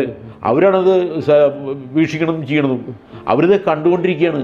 അവരാണ് ഇവിടുത്തെ ജയപരാജയങ്ങൾ നിർണ്ണയിക്കുന്നത്. ഇപ്പോൾ രാജഗോപാലൻ സത്യം വിളിച്ചു പറഞ്ഞാൽ എന്നാ ബ്രുയാൽ സത്യം അപ്രിയം എന്നൊക്കെ പറയുന്നുണ്ട്. അപ്പോൾ എനിക്ക് പറയാതിരിക്കാൻ നിവൃത്തിയില്ല. സത്യം ബ്രുയാൽ, പ്രിയം ബ്രുയാൽ, എന്നാ ബ്രുയാൽ. ഒരു ഗ്രാമീണ ജനതയുടെ മറ്റൊരു വികസനം എന്ന് പറയണമെങ്കിൽ അവർക്ക് ഒരു എന്താ പറയുക, പാതയോരങ്ങൾ, അതുപോലെ തന്നെ റോഡിൻ്റെ ഇതായ ശോചനീയാവസ്ഥ, ഇതെല്ലാം വലിയൊരു വിഷയമാണ് എല്ലാ കാലകാലങ്ങളിലുള്ള. ഇതിനെ സംബന്ധിച്ച് എൻ്റെ വിഷയം ഞാൻ പറഞ്ഞുതരാം. വിഷയം തന്നെയാണ്. എത്രയോ കാലമായി അവിടുത്തെ കുറേ റോഡുണ്ട്. അപ്പോൾ അതുവരെ പണിതു. പിന്നെ കുറേ പൈസ തികയില്ല എന്ന് പറഞ്ഞ് കുറേ വിട്ടു. പിന്നെ പണിതു. ഇവിടെയുള്ള റോഡുകളൊക്കെ സഞ്ചാരയോഗ്യമാണോ? എന്നിട്ട് ഇപ്പോഴും അതിൻ്റെ ആ പഴയ ബോർഡുകളുടെ അടുത്ത് മാറ്റിയില്ല. 3.5 കോടിയുടെ. നമ്മൾ ചോദിക്കാത് അവിടെ നിന്ന് കൊണ്ടുവന്നാണോ ഇവിടെ നിന്ന്, നമ്മളങ്ങനെ ചോദിക്കാൻ തയ്യാറില്ല. വേണം, വികസനം വേണം, നല്ല വികസനം വേണം. പക്ഷേ ഈ പിതൃത്വം ഏറ്റെടുത്തുകൊണ്ട് എപ്പോഴും ഇങ്ങനെ ഞാനാണ് ചെയ്തതെന്ന് പറഞ്ഞ് ഞാൻ ഇന്നലെ വണ്ടിയായിട്ട് വഴിക്ക് പോയിട്ട് എൻ്റെ ഫ്രണ്ടിൻ്റെ ആക്സിലൊക്കെ ഒടിഞ്ഞിട്ടുണ്ടോ എനിക്കറിയില്ല. അവർ കുണ്ടിച്ചാടിയിട്ട് പറഞ്ഞിട്ട് ഈ റോഡുകളൊക്കെ തൽക്കാലം ഇങ്ങനെ നിൽക്കുന്നുണ്ട്. നിങ്ങൾ കണ്ടിട്ടുണ്ടാവും ഇപ്പോൾ ഇതൊക്കെ വരുന്ന വഴിക്കകത്ത് ആ ട്രെയിനിങ്ങിലെ 2 വഴിക്ക് പുല്ലിങ്ങനെ മറിഞ്ഞ് നിൽക്കുകയാണ്. വണ്ടി ഒന്നും ഓടിക്കാൻ പറ്റില്ല. വണ്ടി ഓടിക്കാൻ വലിയ ബുദ്ധിമുട്ടാണ്. എൻ്റെ വണ്ടിയുടെ 2 സൈഡിൽ സ്ക്രാച്ചാണ് ഒരഞ്ഞിട്ട് പുല്ലൊരഞ്ഞിട്ടും ഒരഞ്ഞിട്ടൊക്കെ മഹാമോശമായ അവസ്ഥ ഇവിടുത്തെ. പണ്ടമാനം പണം ഒഴുക്കുമ്പോൾ അതിന് യഥാർത്ഥത്തിൽ വേണ്ടത് എനിക്കല്ല. അത് വേണ്ടല്ലോ വികസന പ്രവർത്തനങ്ങൾ ഇവിടെ നടത്തിയിട്ടില്ല എന്നുള്ളത്. തീരുമാനം നടത്തിയില്ല. ഇപ്പം ഞാൻ വേറൊരു ഉദാഹരണം പറഞ്ഞുതരാം. ഒരു കാലഘട്ടത്തിൽ ഇത് കോതനാത്തൻ ഉണ്ണിയാട്ടിൽ മെമ്മോറിയൽ പ്രൈമറി ഹെൽത്ത് സെൻ്റർ ആയിരുന്നു. ഇത് സി അച്യുതൻ്റെ കാലത്ത് അദ്ദേഹം ശിലാസ്ഥാപനം ചെയ്ത വളരെ ഇതായിട്ടുള്ള ആ കാലത്ത് മറ്റുള്ള കുറേ മരങ്ങളും ആ ബിൽഡിംഗ് കെട്ടിയിട്ട് കോതനാത്തുകാരെ അവരെ ഏൽപ്പിച്ചതാണ്. അതൊന്ന് ആലോചിച്ചോണം. അവരുടെ മാനസികമായിട്ടുള്ള ഒരുപാട് പ്രോപ്പർട്ടി ആയിരുന്നു. അവർ ദാനം ചെയ്യാൻ വളരെ ഇതായിരുന്നു. ഇന്നിപ്പോൾ ഒരു സെൻറ്റ് ഭൂമിക്കോ വെയിലിൻ്റെ ഏതേ ഒരു കോലം നാട്ടി ഇങ്ങനെ വെട്ടുകുത്തി നടക്കുന്ന കാലഘട്ടം. അത്രയും പ്രോപ്പർട്ടി മറ്റൊരു ജനവിഭാഗത്തിൻ്റെ നന്മയ്ക്ക് വേണ്ടി ആതുര സേവനത്തിൻ്റെ കാര്യമായിട്ടൊക്കെ ദാനം ചെയ്തിട്ടുള്ള ആൾക്കാരാണ്. ഇവിടെ ബഹുമാനെ എൻ്റെ ഒരു സഹോദരൻ ഇവിടെ മെമ്പറായിരിക്കുന്ന കാലത്ത് അതിൻ്റെ ഉള്ളിൽ വില്ലേജ് ഓഫീസ് തുടങ്ങാൻ എനിക്ക് അതിൻ്റെ കാര്യം കൃത്യമായിട്ട് അറിയുമായിരുന്നില്ല. പുറമ്പോക്ക് ഭൂമിയോ അല്ലെങ്കിൽ വിലപ്പെടാത്ത ഭൂമിയൊക്കെ ഉണ്ടായിരുന്നിരിക്കാം. വില്ലേജ് ഓഫീസ് തോന്നുക വില്ലേജ് ഓഫീസ് കെട്ടാൻ വേണ്ടി തയ്യാറായി. തഹസിൽദാരെ മീറ്റിംഗ് വിളിച്ചു കൂട്ടി. എനിക്കന്ന് അതിന് പോകാൻ പറ്റിയില്ല. ഞാനങ്ങനെ ജോലിക്കായിട്ട് മറ്റോ പോയി. ആദ്യമേ ഞാൻ അടുത്ത വീട്ടിൽ അവിടെ കട ബാബുക്ക ജീവിച്ചിട്ടുണ്ടായിരുന്നു, കടക്കാരൻ. അദ്ദേഹത്തെ ഏൽപ്പിച്ചു ഈ കടലാസ്. എനിക്ക് ഈ പരിപാടിയിൽ വിയോജനമുണ്ട്. ഞാൻ ഇത് ഇന്ന വീട്ടുകാർ അത്രയും ആശുപത്രിയുടെ ആവശ്യത്തിന് വേണ്ടിയിട്ട് തന്നിട്ടുള്ള ഭൂമിയാണ്. അതിൽ മറ്റൊരു സ്ഥാപനം വരുന്നതിനെ എതിർക്കും. അന്ന് ആ മീറ്റിങ്ങിൽ ഈ കത്ത് കൊടുത്തപ്പോൾ അദ്ദേഹം അത് വായിച്ചു. അവിടെ കൂടിയ ആൾക്കാരെ കൂടിയിട്ട് അങ്ങനെ ആ പരിപാടി നടന്നില്ല. ഇതൊരു പ്രാഥമിക ഒരു സൗകര്യങ്ങൾ ആരോഗ്യ കേന്ദ്രമായിട്ടാണ് നടക്കുന്നത്. ഇതിൽ ഇനി കൂടുതലായിട്ട് മെച്ചപ്പെടുത്തുന്ന സേവനങ്ങളെ സംബന്ധിച്ച് എന്താണ് താങ്കൾ? അല്ല, ഇപ്പോൾ ഇവിടെ വേറെ കെട്ടാനുള്ള പരിപാടിയൊക്കെ തീരുമാനിച്ചു. പരിപാടി വർക്ക് തുടങ്ങി വെച്ചിട്ടുണ്ട്. പ്രധാന കാര്യം എന്ന് വെച്ചാൽ ഈ നാടിൻ്റെ വലിയൊരു ഉപകാരപ്രദമായ കുട്ടികളെ പന്ത് കളിക്കുന്ന പ്രധാന കേന്ദ്രമായിരുന്നു. അതിപ്പോൾ നഷ്ടപ്പെട്ടു. അപ്പോൾ അതിന് വേറെ വേണ്ടി പഞ്ചായത്തിനോടൊക്കെയോ ആശുപത്രിയുടെ കുറച്ചും കൂടെ സൗകര്യങ്ങൾ അപ്പോൾ ഗ്രൗണ്ടിൽ സ്ഥലം വാങ്ങിയിട്ടുണ്ടെന്നാണ് പറയണത്. പഞ്ചായത്ത് എത്ര കോടികൾ ചിലവാക്കിയിട്ട് വാങ്ങിയിട്ടുണ്ടെന്ന് പറയുന്നുണ്ട്. അപ്പോൾ അതാണ് നമ്മൾ ഒരു വാക്കിൽ ഇത് മുടങ്ങി. ഈ മുടങ്ങിയ കാര്യം ഞങ്ങൾക്കറിയില്ല. ഇപ്പോൾ പുതിയ ബിൽഡിംഗ് വരുന്നതിൻ്റെ പരിപാടി നടന്നു ഞാൻ അറിഞ്ഞതേ ഇല്ല, എന്നോട് പറഞ്ഞില്ല. പുതിയ ബിൽഡിംഗ് ഇടുമ്പോൾ നമ്മൾ ഈ നാട്ടിലൊരു പൊതുപ്രവർത്തകനാവുക കാരണം തൽക്കാലം അത് ചില ആൾക്കാർ നിസ്സാരവൽക്കരിക്കുക പറയില്ലേ. ഈ കമ്മ്യൂണിസ്റ്റ് പാർട്ടിയുടെ പ്രധാന സിദ്ധാന്തം തന്നെ നമ്മൾ എത്ര വലിയ പരിപാടി ചെയ്താലും അതിനെ നല്ല കാര്യമാണെങ്കിലും അത് പ്രതിയോഗി ചെയ്തു കഴിഞ്ഞാൽ അതിനെ നിസ്സാരവൽക്കരിക്കുക എന്നുള്ളതാണ് ലോകത്തിൽ ഇവരുടെ പ്രധാന പരിപാടി. അതിവിടെ ചെയ്തുകൊണ്ടിരിക്കുന്നുണ്ട് ഇപ്പോഴും. ഇപ്പോൾ ആരോഗ്യകാര്യങ്ങളുടെ ഭാഗമായിട്ടാണ് ഇപ്പോൾ നമ്മുടെ ഈ പ്രൈമറി ഹെൽത്ത് സെൻ്റർ. അപ്പോൾ ഈ ഭാഗങ്ങളിൽ ഉള്ള ആൾക്കാർക്ക് വലിയൊരു ഷെൽട്ടർ കൂടിയാണ്. അതാണ്. അപ്പോൾ ഇതിൽ ഇനി നമുക്ക് കുറച്ചും കൂടി ഇമ്പ്രൂവ്മെൻറ്റ് ചെയ്യുന്നതിനെ സംബന്ധിച്ചിട്ടുള്ള NDA അല്ലെങ്കിൽ BJPയുടെ ഒരു കാഴ്ചപ്പാട് എന്തൊക്കെയാണുള്ളത് ഇവിടെ മൊത്തമായിട്ട്? ഇപ്പോൾ ചേലക്കര പഞ്ചായത്തിനെ സംബന്ധിച്ചോളം വിവിധ മേഖലകളിൽ നമുക്ക് ആരോഗ്യ കേന്ദ്രങ്ങൾ, ഡോക്ടർമാരുടെ സേവനങ്ങൾ ഇനി ഉറപ്പുവരുത്തേണ്ടത് വൈറ്റ് ഇംപ്രൂവൈസ് ചെയ്യാൻ, പ്രത്യേകിച്ച് ഡയാലിസിസ് കേന്ദ്രങ്ങൾ പോലുള്ള കാര്യങ്ങൾ, അതുപോലെ പാലിയേറ്റീവുമായി ബന്ധപ്പെട്ട വിഷയങ്ങൾ, ഇതിനെ സംബന്ധിച്ചിടത്തോളം BJPയുടെ ഒരു കാഴ്ചപ്പാട് എന്തൊക്കെയാണുള്ളത്? ഇത് എന്താ പറയുക, ഇതിലേ നമുക്ക് ഇതൊക്കെ വേണ്ടതാണ്. ആരോഗ്യരംഗത്ത് നല്ല മുന്നേറ്റം വേണം. പക്ഷേ ഇത് ചെയ്യുമ്പോൾ ഇത് ഗ്രാമപ്രദേശത്തുള്ള ചെറിയൊരു പ്രൈമറി ഹെൽത്ത് സെൻ്ററാണ്. ഇതിൻ്റെ കീഴിൽ തന്നെ 10-36 പേര് ജോലിയുണ്ട്. ഇവിടുന്നാണ് ആൾക്കാർ അവിടേക്കും ഇവിടെയും പോകുന്നത്. ഈ ഹെൽത്ത് സെൻ്ററുകളിൽ പല രോഗങ്ങൾ നിർണ്ണയത്തിന് പോകണമെന്നൊക്കെ ഇവിടുന്നാണ്. 2 ഡോക്ടർമാരുണ്ട് ഇവിടെ. അവർ MBBS കഴിഞ്ഞിട്ടുള്ളപ്പോൾ അവരുടെ ജോലിയുടെ കാര്യങ്ങളൊന്നും നമ്മൾ ചോദ്യം ചെയ്യണമെന്നില്ല. പക്ഷേ പ്രധാന കാര്യം ഇതിനേക്കാൾ വലിയ മേഖല അപ്പുറത്തുണ്ട്. Hospital, Chelakkara hospital. അതിൻ്റെ കാര്യത്തിൽ ഇപ്പോൾ നിങ്ങൾക്കൊക്കെ അറിയുമായിരിക്കാം, ഈ ചാനലിൻ്റെ ആളുകൾക്കും മാധ്യമപ്രവർത്തകർക്കൊക്കെ അറിയുമായിരിക്കാം. എന്താപ്പാ ഒരു ബിൽഡിംഗ് അവിടെ കെട്ടിയതിൻ്റെ അവസാനത്തെ അവസ്ഥ? അതിന് മുകളിലേക്ക് പോകാൻ പറ്റുമോ? അതിന് മുകളിലേക്ക് കോണിയുണ്ടോ? ലിഫ്റ്റ് ഉണ്ടോ? നോക്കൂ. ഇത് ഞാൻ പോയി കണ്ടിട്ടില്ല കേട്ടോ, ഇപ്പോൾ പറയുന്നത് കേട്ട കാര്യമാണ്. ഇതേപോലെ പല കാര്യങ്ങളിലും ഇവിടെ സംഭവിക്കാറുണ്ട്. മായന്നൂർ പാലം കെട്ടി അപ്പുറത്ത് എത്തിയപ്പോഴാണ് അറിയണത് അവിടെ ഒരു റെയിൽവേ ബ്രിഡ്ജ് ഉണ്ടെന്നുള്ളത്, റെയിൽവേ ഉണ്ടെന്നുള്ള കാര്യം. അപ്പോൾ അവിടെ പൊക്കം കൂട്ടുന്നു എസ്റ്റിമേറ്റ് എന്തിനിട്ടിരുന്നത്. പിന്നീട് രണ്ടാമത് കാശ് കൂട്ടുന്നു, റെയിലിൻ്റെ മുകളിൽ കൂടെ ഇങ്ങനെ പോയിട്ട് വന്നു പാലം. അപ്പോൾ യാതൊരു ദീർഘവീക്ഷണവും ഇല്ലാത്ത പരിപാടികളാണ് ചെയ്തുകൊണ്ടിരിക്കുന്നത് മുഴുവൻ. ഏത് ഇപ്പോൾ പറഞ്ഞാൽ ചേലക്കരയിൽ എത്രയോ തവണ കൊട്ടി കൊഴിച്ചുകൊണ്ട് ഇവർ ചെയ്ത പരിപാടിയില്ല പാലക്കാട് റൈസ് പാർക്ക് എന്താ പാർക്ക് പാതി വഴിയിൽ ഉപേക്ഷിച്ച ഒരു അവസ്ഥയിലാണ്. അപ്പോൾ ഈ വെറുതെ ജനങ്ങളുടെ കാശ് വൃഥാവിലായിക്കൊണ്ടിരിക്കുകയല്ലേ. എപ്പോഴെങ്കിലും മാധ്യമപ്രവർത്തകർ മാർക്കറ്റിനുള്ളിൽ പോയി നോക്കിയിട്ടുണ്ടോ? ചേലക്കര മാർക്കറ്റിനുള്ളിൽ ഒന്ന് പോയി നോക്കൂ. അപ്പം ഞാൻ പറയണതല്ല, നമ്മുടെ ദൃഷ്ടാന്തമായിട്ടുള്ള കാര്യങ്ങളാണ്. മുകളിൽ ഇങ്ങനെ ഈ കൊണ്ടുപോയിട്ടുള്ള പ്ലാസ്റ്റിക്കിന്റെ കൂമ്പാരങ്ങൾ ചേലക്കരയിൽ നിന്ന് കളക്ട് ചെയ്ത് മുഴുവൻ ചാക്കുകളിൽ വേസ്റ്റ് മാനേജ്മെന്റിനെ സംബന്ധിച്ച് വിഷയങ്ങൾ വലിയ ഒരു പ്രശ്നം തന്നെയാണ്. പിന്നെ അതൊക്കെ പ്രധാന കാര്യം തന്നെ. ഇതൊക്കെ ചെയ്യേണ്ടത് ഒരു മെമ്പറെ മാത്രമേ രാജഗോപാലിന്റെ പാർട്ടിയല്ല ചെയ്യേണ്ടത്. The one who is ruling the panchayat അവർ ചെയ്യേണ്ടതല്ലേ ഇത്. അവർ ചെയ്യണില്ല. അവർക്ക് എന്താ ചിന്തിച്ചാൽ അവരുടെ കാര്യം പറയണം, പോക്കറ്റ് പറയണം, ഞങ്ങളുടെ അടുത്തിൽ അച്ഛൻ എന്ന് പറയണം. ഏത് അതാണ് ഇവിടുത്തെ അവസ്ഥ. പിന്നെ ചോദിക്കാൻ എന്നുണ്ടെച്ചാൽ വലിയ പ്രശ്നമായി. ഞാൻ നേരത്തെ പറഞ്ഞതാണ് ഇതിൻ്റെ അർത്ഥം. ഏത് അപ്രിയമായിട്ട് സത്യം പറയാൻ പാടില്ല. ഞാൻ അതൊക്കെ പറഞ്ഞത് വളരെ ധൈര്യസമയം തന്നെയാണ്. എല്ലാത്തിനും എവിഡൻസിൻ്റെ കയ്യിലുണ്ട്, വേണമെങ്കിൽ കൊടുക്കാവുന്നത്.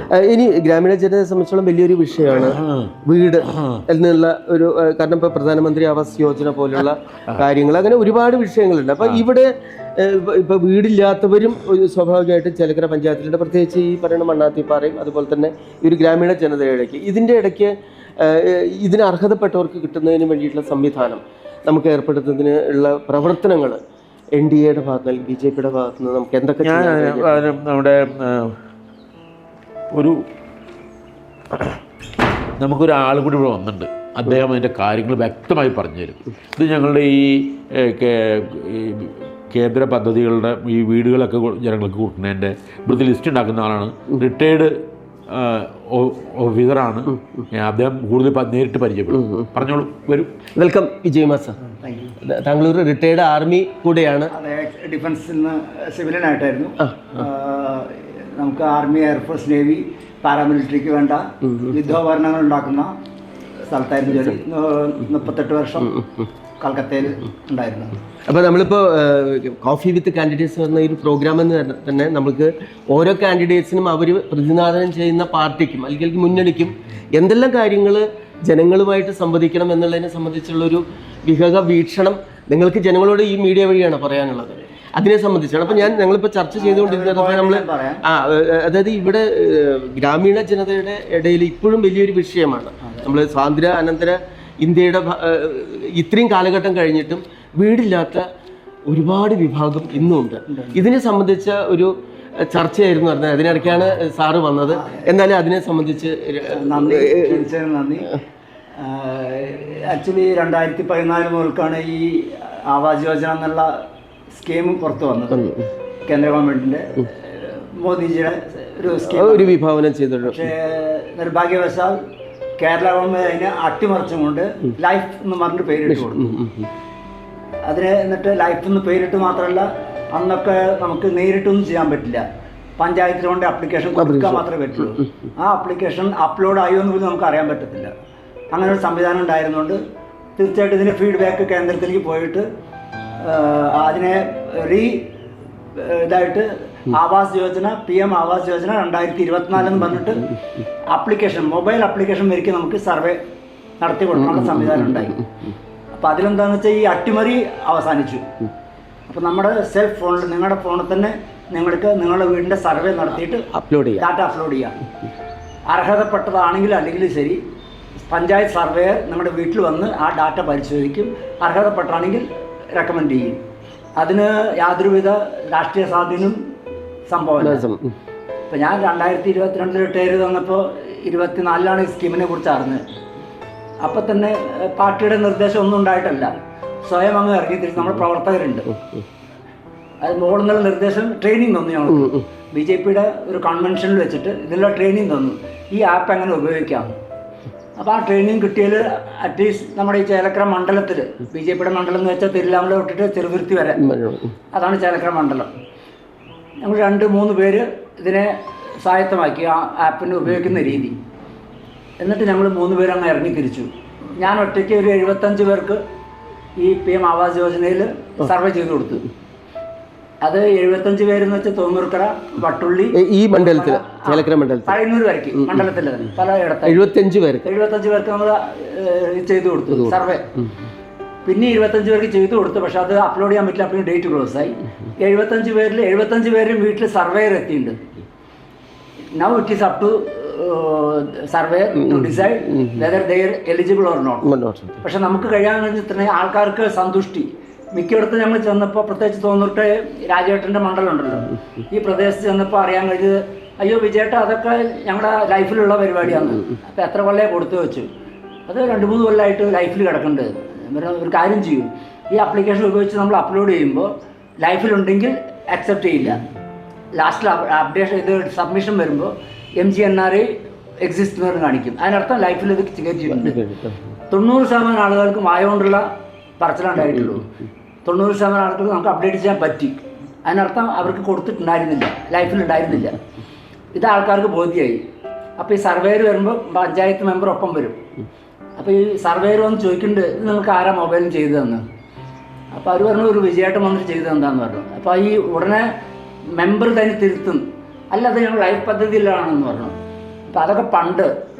ഇപ്പോൾ ഞങ്ങൾക്ക് ബോധ്യമായി ഞങ്ങളുടെ ഫോണിൽ നിന്ന് ചെയ്തത് എന്താണ്, ഞങ്ങളുടെ അടുത്ത് റെക്കോർഡുണ്ട്. അല്ല, ഇതിൽ ചില രാഷ്ട്രീയ ഇടപെടലുകളൊക്കെ എന്തെങ്കിലും നടന്നു കഴിഞ്ഞാൽ അട്ടിമറിക്കാനുള്ള സാധ്യത. ഇപ്പം ഞാൻ പറഞ്ഞില്ലേ മെമ്പർ ഒപ്പം വന്നിട്ട് അതിന് തിരുത്താൻ ശ്രമിക്കുന്നു. അതാണ് മുമ്പ് നടന്നിരുന്നത്.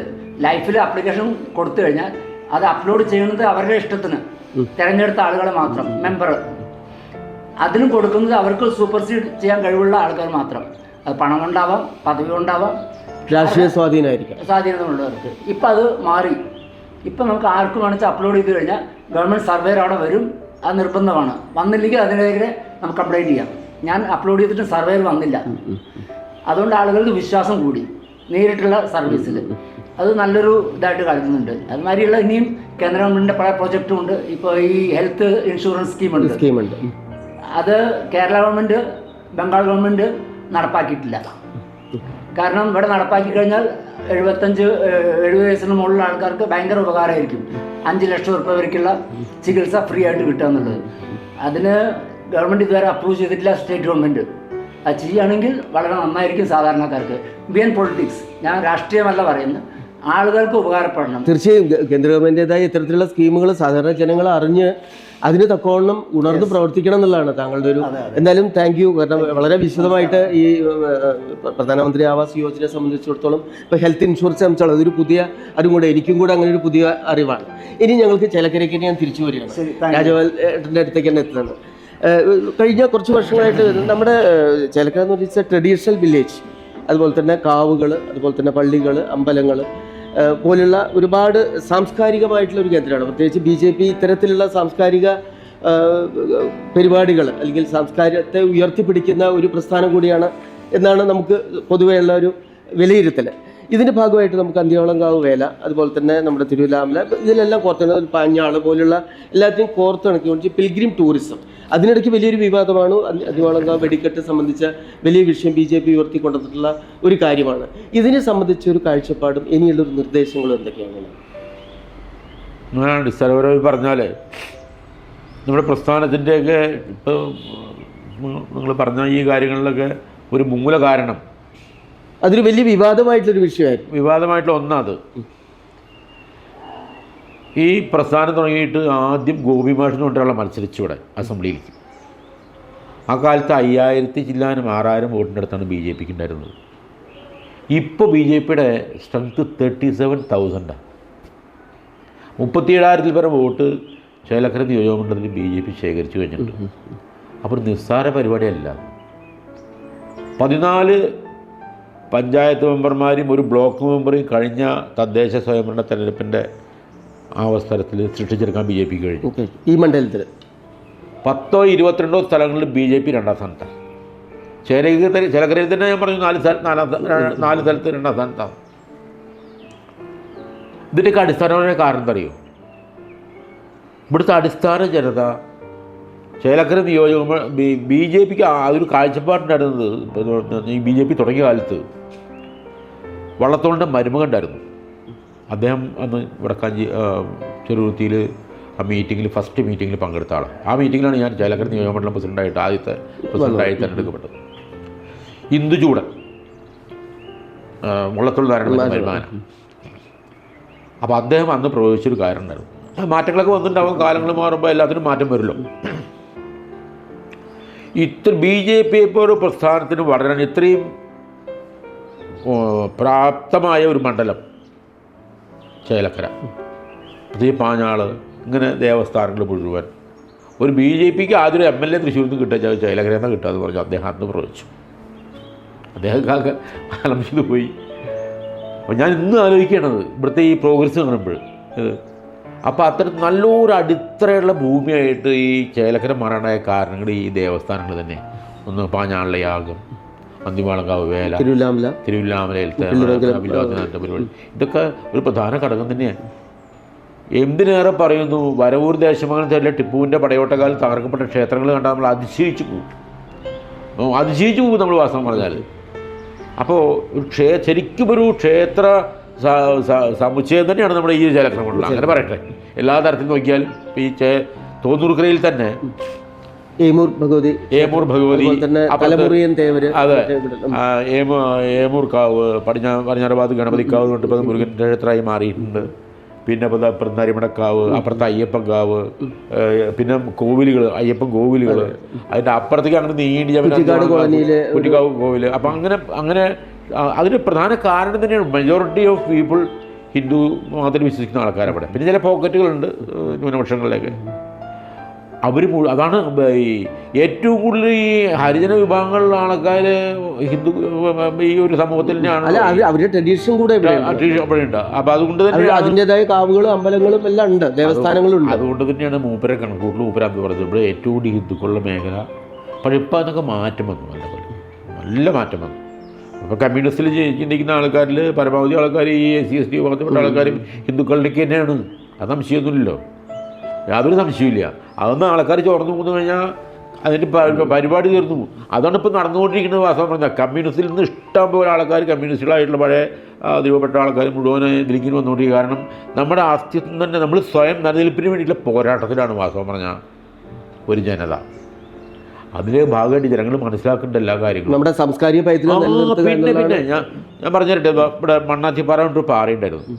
എന്താ മണ്ണാത്തിപ്പാറ എന്ന് പറഞ്ഞാൽ പണ്ട് കാലത്ത് ഒരു കൃഷിഭൂമി, അരിയൻകുണ്ടിപ്പാറ എന്നാണ് പറയാൻ. വണ്ണാത്തി അപ്പോൾ അലക്കാൻ വേണ്ടി എല്ലാവരും പോവുക ഈ എവിടേക്ക്, ഈ പാറയുടെ അവിടേക്ക്. അവിടെ വെള്ളം ചാടുന്ന സ്ഥലമുണ്ട്, മേലെ വണ്ണാത്തി. അവിടെ മുനിയറകളുണ്ട്. മുനിയറ ഞാൻ ഇപ്പോൾ അടുത്ത കാലത്ത് ആലോചിച്ചപ്പോഴാണ് മുനിയറയൊന്നും ആവില്ല. ഈ സന്യാസിമാരെയൊക്കെ അടക്കം ചെയ്തുള്ള വലിയ പരന്ന കല്ലുകൾ വെച്ച് അതിൻ്റെ മുകളിൽ കല്ല് വെച്ച് അടപ്പൊക്കെ വെച്ചിട്ടുള്ള സാധനമാണ്. അത് ഇവരെ പണ്ട് അടക്കം ചെയ്യുന്ന അറകളായിരുന്നിരിക്കാം. കാലക്രമേണ ലക്ഷക്കണക്കിന് വർഷങ്ങളുടെ ആ അടിയൊടുക്ക് മണ്ണ് മുഴുവൻ കുത്തിയൊലിച്ച് പോയി. ഇത് മാത്രം ഗുഹമാര് കല്ലുകളുടെ ഉള്ളിൽ നിൽക്കുക. എത്രയോ കാലമായിട്ട് ഭൂമി ഇന്നലെ മിനിയാന്നുണ്ടായിരുന്നല്ലോ. എത്രയോ കാലമായിട്ട് ഈ പ്രദേശങ്ങൾ മുഴുവൻ സന്യാസി വരുമ്പോൾ താമസിച്ചിരുന്ന അറകൾ ഇഷ്ടം പോലെ ഈ പ്രദേശത്ത് ഉണ്ട്. അപ്പോൾ അവിടുന്ന് ചാടുന്ന വെള്ളത്തിൻ്റെ അവിടേക്കാണ് ഇവർ അലക്കാൻ പോയിരുന്നത്. അപ്പോൾ ഈ അമ്മ അങ്ങോട്ട് പോണ സമയത്ത്, ഈ വിഴുപ്പക്കാലേറ്റി അങ്ങോട്ട് പോണ സമയത്ത് പാടത്ത് കതിരിലിങ്ങനെ അരിയായിട്ട് നിൽക്കും. നെല്ലിങ്ങനെ പൊളിച്ചിട്ട് അരിയായിട്ട് ഇങ്ങനെ പുറത്തേക്ക്. ഞാൻ അങ്ങോട്ട് തിരിച്ചു വരുമ്പോഴേക്കും ഇതൊക്കെ ചോറാഴ്ച ഉണ്ടും പോകാറുന്നു എന്ന് പറഞ്ഞു പോയി ഇത്രയമ്മ. അങ്ങനെ തുണി നടന്ന സമയത്ത് അവിടെ കല്ലായി മാറിയെന്നാണ് പറയണത്. ഒരു മുതുകിലൊരു ഭാണ്ടൊക്കെ വെച്ചിട്ടുള്ള ഐതിഹ്യം. ആ പാറയൊക്കെ പൊട്ടിച്ചു. ആ അപ്പുറത്തൊരു കുടിയേറ്റക്കാരൻ വന്നിട്ട് ആ പാറയൊക്കെ പൊട്ടിച്ച് അതിൻ്റെ മുതുകിൽ ആ തുളയൊക്കെ ഉണ്ടാക്കി ഡൈനാമിറ്റ് വെട്ടി പൊട്ടിച്ച് ആ മണ്ണാത്തി പറയുന്നില്ല. അപ്പോൾ പിന്നെ അതിന് മുകളിൽ അവിടെ 2 പാദങ്ങളുണ്ടായിരുന്നു, ശ്രീരാമപാദം എന്നൊക്കെ പറഞ്ഞിട്ട്. പാദം ഇങ്ങനെ ശരിക്കും മനുഷ്യൻ്റെ ഫുട്ട് സ്റ്റെപ്പ് ഇങ്ങനെ. പിന്നെ ഒരു പാദം മണ്ണാത്തി പറഞ്ഞ മുകളിൽ കാണാം. അപ്പോൾ ശ്രീരാമപാദം എന്നൊക്കെ ഒരു കാഴ്ചപ്പാട് ഇങ്ങനെ തിരുവില്ലാമലയിൽ നിന്ന് കിടിച്ച് വന്നു, ആകാശത്ത് കൂടെ വന്നിട്ട് ഇവിടെ ഇറങ്ങി. അങ്ങനെയൊക്കെയുള്ള ഓരോ കാഴ്ചപ്പാടുകൾ അത് മുഴുവൻ തകർത്തെറിയപ്പെട്ടു. പഴയ ട്രഡീഷൻസ് കുറേ തകർത്ത് വന്നിട്ടുണ്ട് എന്നുള്ളതാണ് താങ്കളുടെ ഒരു സംശയമൊന്നുമില്ല. അവിടെ മേലമണ്ണതിൽ ചെറിയ ഡാമുണ്ട്, ചെറിയ. അതിൻ്റെതായ ഒരു പുരോഗമനം, അതുപോലെ തന്നെ കുറേ ഒരു വിഷൻസും BJP മുന്നോട്ട് വയ്ക്കുന്നുണ്ട് ഇവിടുത്തെ പിന്നെ ട്രഡീഷൻ നിലനിർത്തുന്നതിന്. ആദ്യം തന്നെ ഞാൻ പറഞ്ഞില്ലേ, എല്ലാവരുടെയും പുരോഗമനം, എല്ലാവരുടെയും വികാസം, മാറ്റുന്നതിന് വേണ്ടിയിട്ടുള്ള എന്തെങ്കിലും പ്രോഗ്രാംസ് NDA മുന്നോട്ട് വയ്ക്കുന്നുണ്ടോ? ഞങ്ങൾക്ക് നെഗറ്റീവായിട്ടുള്ള ഒരു ചിന്തയില്ല, പോസിറ്റീവായിട്ടുള്ള ചിന്ത മാത്രമേ ഉള്ളൂ. ഞങ്ങളിൽ ഭരണം കിട്ടുക വെച്ചാൽ, ഇപ്പോൾ ഞങ്ങളുടെ പ്രധാന കാഴ്ചപ്പാട് എന്താ വെച്ചാൽ, ഞങ്ങൾ ഭരണം കിട്ടുകയാണെങ്കിൽ, ഇനി ഭരണം കിട്ടിയില്ലെങ്കിലും ഈ കാര്യങ്ങൾ ഞങ്ങളെ എവിടെ ഒന്നും തുറന്നു പറയും. അവർ ജനങ്ങളെ ബോധ്യപ്പെടുത്തുക എന്നുള്ളതാണ്. അത് ജനങ്ങളെ ബോധ്യപ്പെടുത്തുക എന്നുള്ളതാണ്. ഞങ്ങൾക്ക് ഭരണം കിട്ടിയാലും ഇല്ലെങ്കിലും, ഇപ്പോൾ ഞാൻ ഇവിടെ പോകുന്ന ചില സ്ഥലങ്ങളിലൊക്കെ ഞാൻ പറയും, എന്നെ ജയിപ്പിച്ചാലും തോൽപ്പിച്ചാലും ഞാൻ നിങ്ങളെ ഉണ്ടാവും, നിങ്ങൾക്ക് എന്താവശ്യമുണ്ടെങ്കിലും ഒന്നും കാണാം. അല്ല, താങ്കളിപ്പോൾ NDAയുടെ ഭാഗമായിട്ട് BJPയുടെ ഇവിടെ ഒരു ദീർഘകാല പ്രവർത്തകനാണ്. ഈ ഒരു വർഷം ഈ 2015 അഭിമുഖീകരിക്കുമ്പോൾ NDA മുന്നിട്ട് മുന്നോട്ട് വയ്ക്കുന്ന പ്രകടന പത്രിക എന്താണ്? ഈ പഞ്ചായത്തിൻ്റെ വികസനത്തെ സംബന്ധിച്ച രേഖ എന്തൊക്കെയാണ്? അത് ജനങ്ങൾ ഇപ്പോഴാണ്, നമുക്ക് ഇന്നേ പറയാൻ പറ്റുള്ളൂ, ഇന്നോ നാളെ കൂടെ പറയാൻ പറ്റുള്ളൂ. കാരണം 2 ദിവസം കഴിഞ്ഞാൽ വോട്ടിങ്ങിന് മുന്നോട്ട് എത്തുകയാണ്. എന്താണ് NDA വയ്ക്കുന്ന പ്രകടന പത്രിക? ഡോക്ടറോട് ഇപ്പോൾ ഈ കാര്യം പറയുമ്പോൾ ഞങ്ങൾക്ക് ഒന്നേ പറയുള്ളൂ, ഇത് ആവശ്യമുണ്ടെങ്കിലും ഈ നാടിൻ്റെ ജനങ്ങളുടെ ആവശ്യമുണ്ടെങ്കിലും അവസരത്തിലും അത്യാപത്തിലും ഞങ്ങളെ ബന്ധപ്പെടാം. ഞങ്ങളതിന് വേണ്ട സഹായങ്ങൾ ഞങ്ങളെ കൊണ്ട് കഴിയുന്നതാണെങ്കിൽ ചെയ്തു കൊടുത്തിരിക്കും. ഏകദേശം എത്ര ഒരു ഭൂരിപക്ഷം കിട്ടാനുള്ളൊരു സാധ്യതയാണ് താങ്കളിപ്പോൾ കാണുന്നത് ഇപ്പോൾ ഇവിടെ ചേലക്കര പഞ്ചായത്ത്? ചേലക്കരയിലെ ഞങ്ങളുടെ ഇപ്പോഴത്തെ ഒരു അസസ്മെൻറ്റ് വെച്ചുകൊണ്ട് BJPയുടെ സമ്മതം ചോദിക്കാതെ ഒരു പക്ഷത്തിനും ഇവിടെ ഒരു വ്യക്തമായ ഭൂരിപക്ഷം കിട്ടില്ല. ഞങ്ങൾ പറയണം ആര് ഭരിക്കണം, അതാണ് ഞങ്ങളുടെ ഇപ്പോഴത്തെ ആറ്റിറ്റ്യൂഡ്. അതെ, സംശയമൊന്നുമില്ല. ഇപ്പോഴുള്ള പ്രവർത്തനങ്ങൾ ഏതൊക്കെ രീതിയിൽ ഏകോപിപ്പിച്ചു കൊണ്ടുപോകാൻ സാധിക്കുന്നുണ്ട് ഇപ്പോൾ ചേലക്കര പഞ്ചായത്തിനെ സംബന്ധിച്ച്? എന്തറിയോ, ഇത് പലപ്പോഴും ഇപ്പം ഇന്ന് സ്ഥാനാർത്ഥി നിർണയത്തിൽ മുതൽ NDA കുറേ പ്രതിസന്ധികളുണ്ട് എന്നുള്ളതാണ് ഞങ്ങളുടെ ഒരു വീക്ഷണം. പലപ്പോഴും നമുക്ക് കാൻഡിഡേറ്റ്സിനെ കിട്ടാൻ ഇല്ലാത്ത ചില വാർഡുകളുണ്ടായിരുന്നു. പിന്നെ ഈ പറയുന്ന റിസർവേഷനെ സംബന്ധിച്ച് പ്രശ്നങ്ങൾ, ഇതെല്ലാം അഭിമുഖീകരിക്കേണ്ടി വരുന്നുണ്ട്. ഇപ്പോൾ പലപ്പോഴും BJP നിന്ന് വിട്ടുപോയ ആൾക്കാർ ആ സമയത്ത് നമുക്ക് തേടി നടക്കേണ്ട ഇങ്ങനെയുള്ള പ്രതിസന്ധികളൊക്കെ നേരിടേണ്ടി. അറിയോ, ഇതിപ്പോൾ BJP ഇവിടെ ഒന്നുമല്ല എന്ന് എല്ലാവരും പറയുന്നുണ്ട്. എന്നാൽ ഒന്നും വലുതാണോ വലുതായ കാര്യങ്ങൾ നടക്കുന്നത് നമ്മൾ വേണമെങ്കിൽ. ഇടതുപക്ഷത്തിൻ്റെയും UDFിൻ്റെയും അവസ്ഥ എന്താ? ഞങ്ങൾക്ക് നോക്കിയാൽ മതി. അതേസമയം ഞങ്ങൾക്ക് മറ്റും നോക്കാതിരിക്കാൻ തരില്ല. അവരിലും യുവ പ്രശ്നങ്ങളൊക്കെ ഉണ്ട്. ഏതിലാപ്പോൾ പൂർണ്ണമായ ഒരു വീട്ടിൽ ഞാനും ഭാര്യയും മാത്രം വീട്ടിലാച്ച വലിയ കുഴപ്പങ്ങളുണ്ടാവില്ല. ആൾക്കാരുടെ എണ്ണം കൂടുമ്പോൾ പ്രശ്നങ്ങൾ കൂടും സ്വാഭാവികമായിട്ട്. അധികാര സ്ഥാനങ്ങൾ ഇപ്പോൾ ഇവിടെ എൻ്റെ അറിവപ്പെട്ട ഒരു സ്ഥലത്ത് സ്ഥാനാർത്ഥികളാവാനുള്ള ആൾക്കാരുടെ ബാഹുല്യം കാരണം ഒരു ഒത്തുതീർപ്പ് സ്ഥാനാർത്ഥിയെ വയ്ക്കേണ്ടതെന്നാണ് പറയണേ പല ഏരിയകളിലും. അപ്പോൾ എന്താ വെച്ചാൽ ജയിക്കും, ഇവിടെ നിന്നാൽ ജയിക്കൊരു മെമ്പറാവാം, ഞാൻ രാജാവ് ചമയാം എന്നുള്ള നിലപാടിൽ മത്സരിക്കാൻ വേണ്ടിയിട്ടുള്ള ആൾക്കാരുടെ കോലാഹലം. അങ്ങനെ ചില സ്ഥലങ്ങളിലൊക്കെ ഒത്തുതീർപ്പ് സ്ഥാനാർത്ഥികൾ വന്നിട്ടുണ്ട്. നമ്മൾ അതിലേക്കൊന്നുമില്ല. കുട്ടികൾ പറഞ്ഞു രാജേട്ട മത്സരിക്കണം. ചേലക്കരയിൽ രാജേട്ടൻ്റെ ഒരു ഈ 20-ാം വാർഡിനെ സംബന്ധിച്ചോളം രാജേട്ടനെ ഒരു വലിയൊരു എന്താ പറയുക എതിർ സ്ഥാനാർത്ഥി വളരെ ശക്തനാണ്. കാരണം ഇടതുപക്ഷത്തിൻ്റെയൊക്കെ ഒരു സമുന്നതനായ നേതാവും വലിയൊരു എന്താ പറയേണ്ട നായകൻ കൂടിയാണ്. ഭയക്കുന്നുണ്ടോ? ഭയോ നന്നായിപ്പോയി. അതേ, രാജഗോപാലിൻ്റെ സ്ഥാനാർത്ഥിത്വം മറ്റുള്ളവർ ഭയക്കുന്നുണ്ടോ എന്നാണ് ഞാൻ സംശയിക്കുന്നത്. അതിൽ വേറെ രാജഗോപാലിൻ്റെ സ്ഥാനാർത്ഥിത്വം ഇവൻ എന്താ കാട്ടിക്കൂട്ടാന്ന് അറിയില്ലോ ദൈവമേ എന്ന് ചിന്തിക്കുന്നൊരവസ്ഥ ഉണ്ടോ എന്നുള്ളതാണ് ഞങ്ങളുടെ കാഴ്ചപ്പാട്. ഞങ്ങൾക്ക് ഭാര്യ അറിയാനില്ല, കോലാഹലങ്ങൾ കാണിക്കാനില്ല, മദ്യകുപ്പികളോ ധാനോ ഒന്നും ഒഴുക്കാനില്ല, അതൊന്നും ചെയ്യണില്ല. ജനങ്ങളുടെ ഇടയ്ക്ക് ജനങ്ങൾ ഓരോ വീടുകളിലും പോയിട്ട് എന്നെ അറിയാവുന്ന വ്യക്തിപരമായി അറിയാവുന്ന ആളുകളാണ് ഇവിടുത്തെ ഈ 1600 പേരിലത്തെ. ചിലപ്പോൾ ഒരു 1000-200 പേർക്ക് അറിയുമായിരിക്കില്ല. പക്ഷേ വോട്ടർമാരിൽ പരമാവധി ആൾക്കാർക്ക് എന്നെ അറിയാം. ഞാൻ ഒരു ഇടയിലുള്ള ആളാണ്. എന്ത് അത്യാവശ്യം ഒന്ന് അറിയിച്ചാൽ ഞാൻ അവിടെ ഓടിയെത്താറുണ്ട്. ഞങ്ങൾക്ക് വേണ്ട സഹായങ്ങൾ പരമാവധി ചെയ്യാൻ പറ്റുന്നത് ചെയ്യാറുണ്ട്. അതിനിപ്പോൾ ഞാൻ അങ്ങനെ ചെയ്യാൻ കഴിയുന്നില്ല. ഞാൻ ആ ദൈവത്തിനോട് നന്ദി പറയാണ്. അപ്പോൾ ഇനിയും അതിന് കഴിയട്ടെ എന്ന് മാത്രമേ എനിക്ക്. ഇനി രാജ്യത്തിലേക്ക് നമ്മൾ രാഷ്ട്രീയത്തിൽ നിന്ന് വിട്ടുകൊണ്ട് എന്ന് മുതലാണ് ഇങ്ങനെ ഒരു രാഷ്ട്രീയ പ്രവർത്തനത്തിലേക്ക് എത്തി? എത്ര കാലമായി ഇപ്പോൾ ഒരു BJP അനുകൂലമായിട്ട് അല്ലെങ്കിൽ BJPയിലേക്ക് എത്തിയത്? വിവിധ മേഖലകളിൽ താങ്കൾ വർക്ക് ചെയ്തിട്ടുണ്ട്. ഈ ഡോക്ടർ ഇങ്ങനെ ചോദിക്കുമ്പോൾ ഒരുപാട് കാര്യം. I M a man of 66, 67 ആവും ഇപ്പോഴും. ഞാൻ പറഞ്ഞല്ലോ ഡോക്ടറുടെ ആലുതേൻ്റെ കാര്യം. അതേപോലെ ഏമുകാവിൻ്റെ അവിടെ 2 ആലുതയുണ്ട്. കുളത്തിൻ്റെ സൈഡിലായിട്ട് 2 ആല് നിൽക്കുന്നുണ്ട്. അത് എന്താ കാരണം എന്ന് വെച്ചാൽ അത് നമുക്ക് നിസ്സാരമായ അത് ചിലപ്പോൾ ഒരുപാട് കാലം നിൽക്കും ആ തണൽ. ആരോ പറഞ്ഞു കേട്ടു ഇങ്ങനെ, എൻ്റെ കുട്ടിക്കാലത്ത് പറഞ്ഞിട്ടത് അവർ ആല് വെച്ചവൻ 12 മക്കളുടെ ആൺമക്കളുടെ അച്ഛന് തുല്യമാണെന്ന്. ഇങ്ങനെ 12 ആൺമക്കളുടെ അച്ഛൻ. ഇത് സംഘപ്രവർത്തനവുമായി ബന്ധപ്പെട്ടാണ്. ഞാൻ ഈ ഇവിടെ നമ്മുടെ ഏകദേശം ഒരു 75-76 കാലഘട്ടങ്ങളിലുള്ള 74 എൻ്റെ SLC കഴിഞ്ഞ കാലഘട്ടങ്ങളിലാണ് ഇവിടെ ശാഖ. വിദ്യാർത്ഥി രാഷ്ട്രീയത്തിൽ അന്നുണ്ടായിരുന്നു. വിദ്യാർത്ഥി രാഷ്ട്രീയത്തിലൊന്നും ഉണ്ടായിരുന്നില്ല. അതൊക്കെ കഴിഞ്ഞ് വിദ്യാർത്ഥികളൊക്കെ കഴിഞ്ഞ് വന്ന് 15, 16, 17 വയസ്സൊക്കെ ആയപ്പോൾ ഇവിടെ ആ കാലത്തൊക്കെ ഈ KSYF എന്നൊരു അതും അവരാണ് കുറച്ചിങ്ങനെ കോൺഗ്രസ്സുകാരൊന്നുമില്ല. എൻ്റെ മൂത്ത ജ്യേഷ്ഠൻ കോൺഗ്രസ്സുകാരനൊക്കെ ആയിരുന്നു ഈ ഇവിടുത്തെ. അതുപോലെ തന്നെ രാഷ്ട്രീയ പാരമ്പര്യം ഒരു പാരമ്പര്യം എനിക്കില്ല. എനിക്ക് പാരമ്പര്യമുള്ളത് ഈ ശാഖ പോയിട്ടുള്ള പാരമ്പര്യം, RSSൻ്റെ ശാഖയായിട്ടുള്ള ബന്ധം മാത്രം. അത് കഴിഞ്ഞ് എന്നാണ് ഈ BJPയുടെ നേതൃത്വത്തിലേക്ക് എത്തിയത്? BJPയുടെ നേതൃത്വത്തിലേക്ക് എത്തുന്നത് ഈ കാലഘട്ടത്തിലാണ്, ഈ 1920-ലാണ്. പിന്നെ BJP 1980 കാലഘട്ടത്തിലാണ് BJPയുടെ പരിപാടിയിൽ പങ്കെടുക്കുന്നതൊക്കെ. ഏതൊക്കെ മേഖലയിൽ വർക്ക് ചെയ്യുക?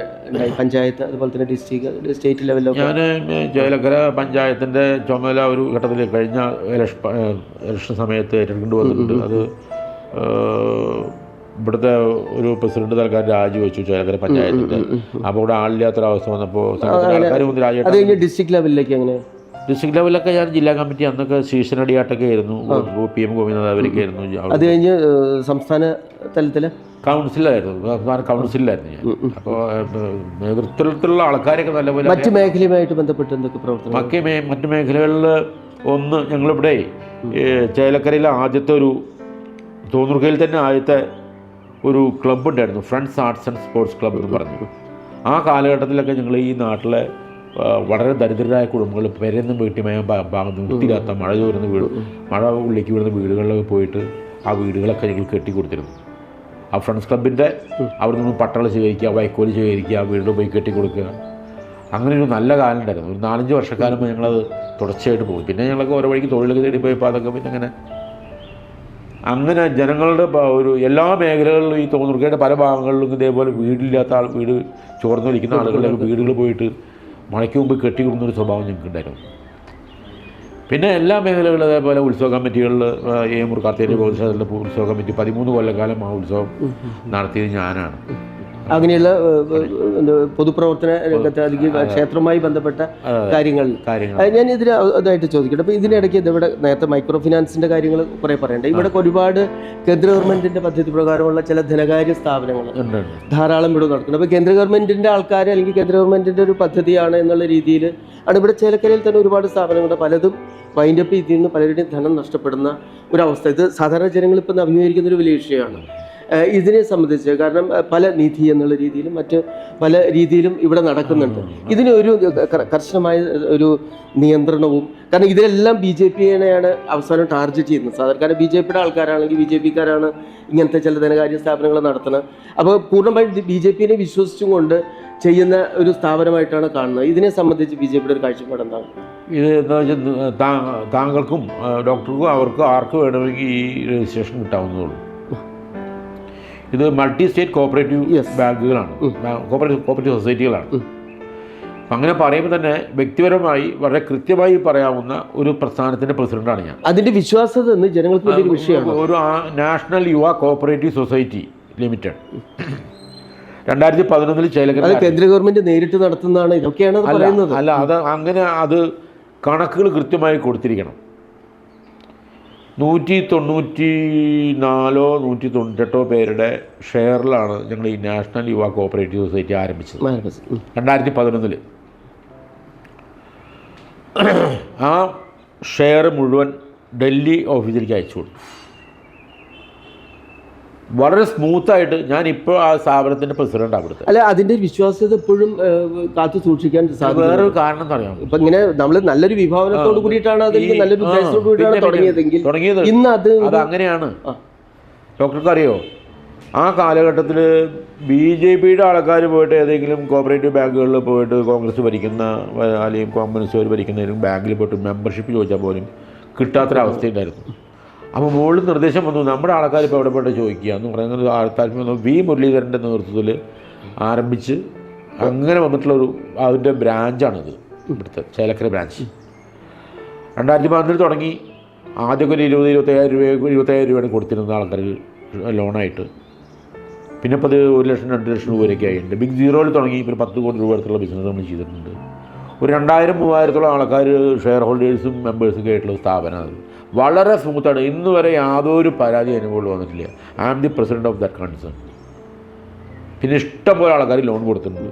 പക്ഷേ കൊടുക്കാൻ എളുപ്പം, പക്ഷേ ഇങ്ങോട്ട് വരാൻ കുറച്ച് ബുദ്ധിമുട്ടാണ്. അതാണ് പ്രശ്നം. നമ്മൾ മറ്റുള്ള ആൾക്കാർ റെക്കമെൻഡേഷനൊക്കെ കൊടുത്തു കഴിഞ്ഞാൽ അങ്ങനെയാണ് പല ഭാഗങ്ങളിലും പറ്റുന്നത്. ടോപ്പ് ലെവലിലുള്ള ആൾക്കാരുടെ റെക്കമെൻഡേഷന് സാധനം കൊടുത്തു കഴിഞ്ഞാൽ പണം തിരിച്ചു വരില്ല. അങ്ങനെയാണ് ഇപ്പോൾ തിരുവനന്തപുരത്ത് സംഭവിച്ചേ. അങ്ങനെ പല സ്ഥലങ്ങളിലും സംഭവിക്കുന്നുണ്ട്. I am very confidence about that. അങ്ങനെ മുകളിൽ പറഞ്ഞാലും നമ്മൾ അവർ എന്തൊക്കെയാണ് അവരുടെ ലയബിലിറ്റി നമ്മൾ അന്വേഷിച്ച് ചെല്ലുമ്പോഴാണ് അറിയുന്നത്. അവർക്കൊരു ബുദ്ധിമുട്ടില്ല പറഞ്ഞാണ് ലോൺ വാങ്ങണത്. പക്ഷേ നമ്മൾ അവർ ശരിക്കും അടയ്ക്കാതെ വരുന്ന അന്വേഷിച്ച് നോക്കുമ്പോഴാണ് അവരിനി ഭൂലോകത്ത് ഇനി വാങ്ങാത്തത് ഒരു സ്ഥലവും ബാക്കിയുണ്ടാവും, എല്ലാ ഭാഗത്തും വഴിയുണ്ടാവും. അങ്ങനെയാണ് ഈ അറിയുന്നത്. ഡെയിലി 2 അടവ്, എല്ലാ ദിവസവും 1 തടവ്, അങ്ങനെയുള്ള 8. അപ്പോൾ അങ്ങനെയുള്ള പ്രതിസന്ധികൾ ഇത്തരത്തിലുള്ള ധനകാര്യ സ്ഥാപനങ്ങൾ ഉണ്ട് എന്നുള്ളതാണ് വലിയൊരു വിഷയം. ഇവിടെ ചേലക്കരയിലത്തെ എത്ര സ്ഥാപനങ്ങൾ പോയി വാങ്ങിയിട്ടുണ്ടാവും, വടക്കാഞ്ചേരി പോയി വാങ്ങിയിട്ടുണ്ടാവും, പട്ടാമ്പി വരെ പോയി വാങ്ങിയിട്ടുള്ള ആൾക്കാരുണ്ട്. കാരണം അവരിത് കൊടുക്കാൻ വേണ്ടി കാത്തുക. അവർക്ക് കൊടുത്താലേ കാര്യം നടക്കുള്ളൂ. ഇപ്പോൾ ആൾക്കാരെ ജോലിക്ക് വെച്ചാൽ, ഇപ്പോൾ നമ്മുടെ സൊസൈറ്റിയിൽ നിന്ന് നമ്മൾ ലോൺ കൊടുത്താലാണ് അതിൽ വരുമാനം ഉണ്ടാവുള്ളൂ. അതിലത്തെ ഇൻട്രസ്റ്റിൻ്റെ കാര്യങ്ങൾ വന്നാലാണ് റൂം വാടക, ആൾക്കാരുടെ ശമ്പളം, കറണ്ടിൻ്റെ കാശ് ഇതൊക്കെ കൊടുക്കാൻ പറ്റുള്ളൂ. എന്തായാലും ഇത് അവസാനിപ്പിക്കുന്നതിന് മുമ്പായിട്ട് ഒരു സ്ഥാനാർത്ഥി എന്നുള്ള രീതിയിലാണ് താങ്കൾ ഇപ്പോഴിരിക്കുന്നത്. 3-4 ദിവസം കഴിയുമ്പോൾ നമുക്ക് റിസൾട്ട് ആയി. സമ്മതിദായകരോട് ഇവിടുത്തെ 20ാം വാർഡിലെ മെമ്പറായാൽ എന്തൊക്കെ കാര്യങ്ങൾ ഇവിടെ ചെയ്യും എന്നുള്ളത് ഒരു കാരണം ഇന്ന് നമുക്ക് സംസാരിക്കാൻ പറ്റുള്ളൂ. ഇനി ജനങ്ങളായിട്ട് ഇന്നും കാണുന്ന ആൾക്കാർ തന്നെയാണ്. എന്തെല്ലാം അത് നടപ്പാക്കാവുന്ന വാഗ്ദാനങ്ങൾ എന്തൊക്കെയാണ്? വാഗ്ദാനങ്ങളിൽ ഞാൻ വിശ്വസിക്കുന്നില്ല. ഈ വാർഡിലെ ഒരു മെമ്പറായിട്ട് എന്നെ തിരഞ്ഞെടുത്താൽ ഈ നാടിന് ആവശ്യമായ എല്ലാ കാര്യങ്ങളും ജനങ്ങളുടെ താല്പര്യപ്രകാരം അവരുടെ ഇച്ഛാനുസരണം ചെയ്യാൻ വേണ്ടി പരമാവധി ഞാൻ പരിശ്രമിക്കും. ആരെയും വെറുകയോടെ മടക്കി വിടില്ല. എന്താവശ്യമാണെങ്കിലും എൻ്റെ അടുത്തേക്ക് ഓടി വരാം. ഞാൻ എൻ്റെ പരമാവധി ജീവനുള്ള കാലത്തോളം എല്ലാവർക്കും നന്മകൾ വരാൻ വേണ്ടി സഹായിക്കുകയും പ്രാർത്ഥിക്കുകയും ചെയ്യും. Thank you. ആ ഒരു വിശ്വാസം തന്നെയാണ് സമ്മതിദായകർക്ക് നമുക്ക് കൊടുക്കാനുള്ളത്. എന്തായാലും NDAയുടെ ഭാഗമായിട്ടുള്ള രാജേട്ടന് എല്ലാവിധ വിജയാശംസകളും ഞങ്ങൾ നേരുകയാണ്. CCBയുടെ കോഫി വിത്ത് കാൻഡിഡേറ്റ്സ് ഇവിടെ ഞങ്ങൾ ഒരു കാപ്പി കുടിച്ചുകൊണ്ട് പൂർണ്ണമാക്കുകയാണ്. ഇലക്ഷന് ഇനി 2-3 ദിവസമേ ഉള്ളൂ. എല്ലാ പ്രേക്ഷകരും അതുപോലെ തന്നെ സമ്മതിദായകരും വളരെ ആകാംക്ഷയോടെയാണ് കാത്തിരിക്കുന്നത്. ഞങ്ങൾ ഇനിയും ഇലക്ഷൻ്റെ ദിവസം ഞങ്ങൾ CCB ഈ ഒരു ടീമുമായിട്ട് നിങ്ങളുടെ മുന്നിലെത്തുന്നതായിരിക്കും, തത്സമയ സംപ്രേഷണവുമായിട്ട്. Thank you. Good by.